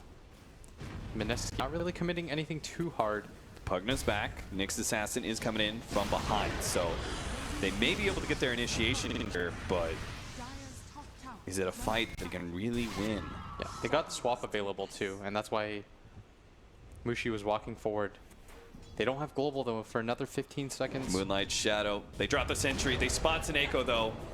Even as he does manage to get the impale though on the Mirana. Maybe he can follow that one up. Crystallize thinking about it. He starts running himself forward, but immediately gets stunned up by the familiars. Now he's going to pop his ultimate. And the BKB tries to lock down. But the Solar Crest is going to stop so much the damage. Crystallize turns and goes for Moon instead, but just being kited around constantly. Now slowed down the Diffuser Blade. Hits by a big nuke. Global Silence thrown out as well. There's no way they could be able to stop this Sven from going down. Na'Vi can't save him. Dendi has already thrown out his full load as well. Got the ultimate and only managed to kill the Earth Spirit. Mineski will get away with getting a tier 3 push and manage to kill the core Sven. And pretty much giving nothing for it. They lost a support Earthshaker, or Earth Spirit rather. No one cares. Yeah, and right now they're going to Shrine, heal up. They could go again if they so choose. And I told you, Cap, the power of Spike. It would fuel me in being 3 for 3. They're going to go for the feeling a lot of spite. It's Crystallize. He looks lost out there when it comes to these team fights. It's the BKB charges. Yeah. It's 6 seconds now. He just goes in, stuns, and he's looking around. Everyone's getting force staffed around him. There's no clear target for him. He can't burst the Visage. Yeah, he starts hitting the Venge, and he's solar crested already with the gigantic armor upgrades he sees like one target with a BKB, another with a force staff, and the Visage just doesn't die. Meanwhile, up in mid, Moon trying to slow him down with a macro pyre, and it's going to be able to force a BKB use. Yeah. His BKB charge is also running out, but not as easily kited, as he's got Leap to work with Cap as. Oh no, Roger going to be sacked by the familiar stuns. No Spike Carapace. Back to a 4 versus 5, just as the Sven was coming up too. Yeah. And familiars finish off the racks, trying to slow down the Vengeful Spirit from being able to retreat. They need this fight. They're trying to jump forward, make something happen. Crystallize showing himself up front, but Mineski, they're just going to disengage. They could wait for the next Roshan right now, too. They're so far ahead right now. It does not look like, to me, they are ever going to be able to get the straight 5-on-5 win on Na'Vi. So We got to do something a little bit different. Yeah. I'm not sure what that is, though. I think your Queen of Pain has pushed shut the lanes, and you have to force Mineski to take another 4v5, and you have to be decisive there. Okay. Because there's like a split-second opportunity where maybe it can work out, but Na'Vi hesitates a little bit because they're not even sure if they can win the fight 4-on-5. Yeah. Remember that one time in the engagement by the Shrine, when they saw that the Ven should TP bottom? They tried making that happen, but they just popped drops. Ice started clapping people with birds. It's going to get even worse if he can get Shivas. Yeah. So tanky. And the familiars are such a big problem. The familiars are a huge problem. They're Especially zoning out Na'Vi half the time. when the BKB start to wear down, like the familiars, the first 3 do their job, then you can summon another set. They'll continue to stun Ice. We talked about his micro prowess. Very strong right now is Na'Vi. Like you said, look a little bit lost. They picked up a gem of their own now. Suneko purchasing that one. The only way they're going to win this game, it seems, is off of a vision advantage. Yeah. They actually had that for a while. The straightforward game is not for Na'Vi. They're going to start going onto a Mirana. There is the Global Silence, though. Going to pop the Manta and turn. Tries to land on the Nyx Assassin. He is able to get away, though. Familiars being drawn all over the place onto Na'Vi. Mushi's going to find his initiation on a Suneko. Oh, Immediately going to be dodges. turned around on, but no! What a great man to jump. Now Crystallize has nothing to be able to wail on. He tries to just hit Visage Familiars, but now the BKB's run out. He's going to be slowed down by the Diffuser Blade. Same problem as last time, except for this time, Na'Vi don't even have the defense of their base. What a good kickback there from Jabs. Managed to turn an extra kill potentially in general as he's going to be slowed down. Tries to get over the cliff with the Force Staff, but going to be caught by the extra nukes. Flying over the cliff as well to chase him down. 2 down for Na'Vi with no buyback, one of which is the big Sven, gone for a full minute, and this could just be the end of game number 3 as Mineski are going to have a clear advantage, taking multiple sets of brags here, maybe even Mega Creeps. Yeah, this tower's going to go down for sure. Sven, no buyback. They're going to call it. Not even going to try the defense. They understand. Even their heroes that are alive don't have buyback. Yeah. Can't do a 3v5. If you can't do it 5-on-5, you're definitely not doing it 3-on-5. They get one more kill on the Jabs, but Mineski roll forward with the win, 2-1 over Na'Vi, who gave it a good effort. But not good enough, it seems. Did we go back to some of the Na'Vi that we saw before? I mean, they definitely changed things up for game number 2. What did they do wrong in game 3? I think game 3, they just got pressured a little bit too hard. That Roshan fight was pretty disastrous too. When they gave up on the, they went for the smoke. They weren't able to really enable the Sven when they lost control of that bottom area. They lost like 3 heroes in a row. Remember, Dendi died as well mid when he got ganked by the birds. Then on top of that, they ran into the Sven like 2 seconds later. They kill him. All that net worth advantage that they had built up kind of just started going down the sieve. And Na'Vi, they played this very solo-based style, which you kind of have to when you have a Queen of Pain and a Sven, but they took it a little bit too far. Then when their Sven was finally in fighting shape, they were unable to find anything with the smoke. They go into that Roche fight, can't find anything. That's the game. Na'Vi, I mean, it just looked to me like Mineski just on kind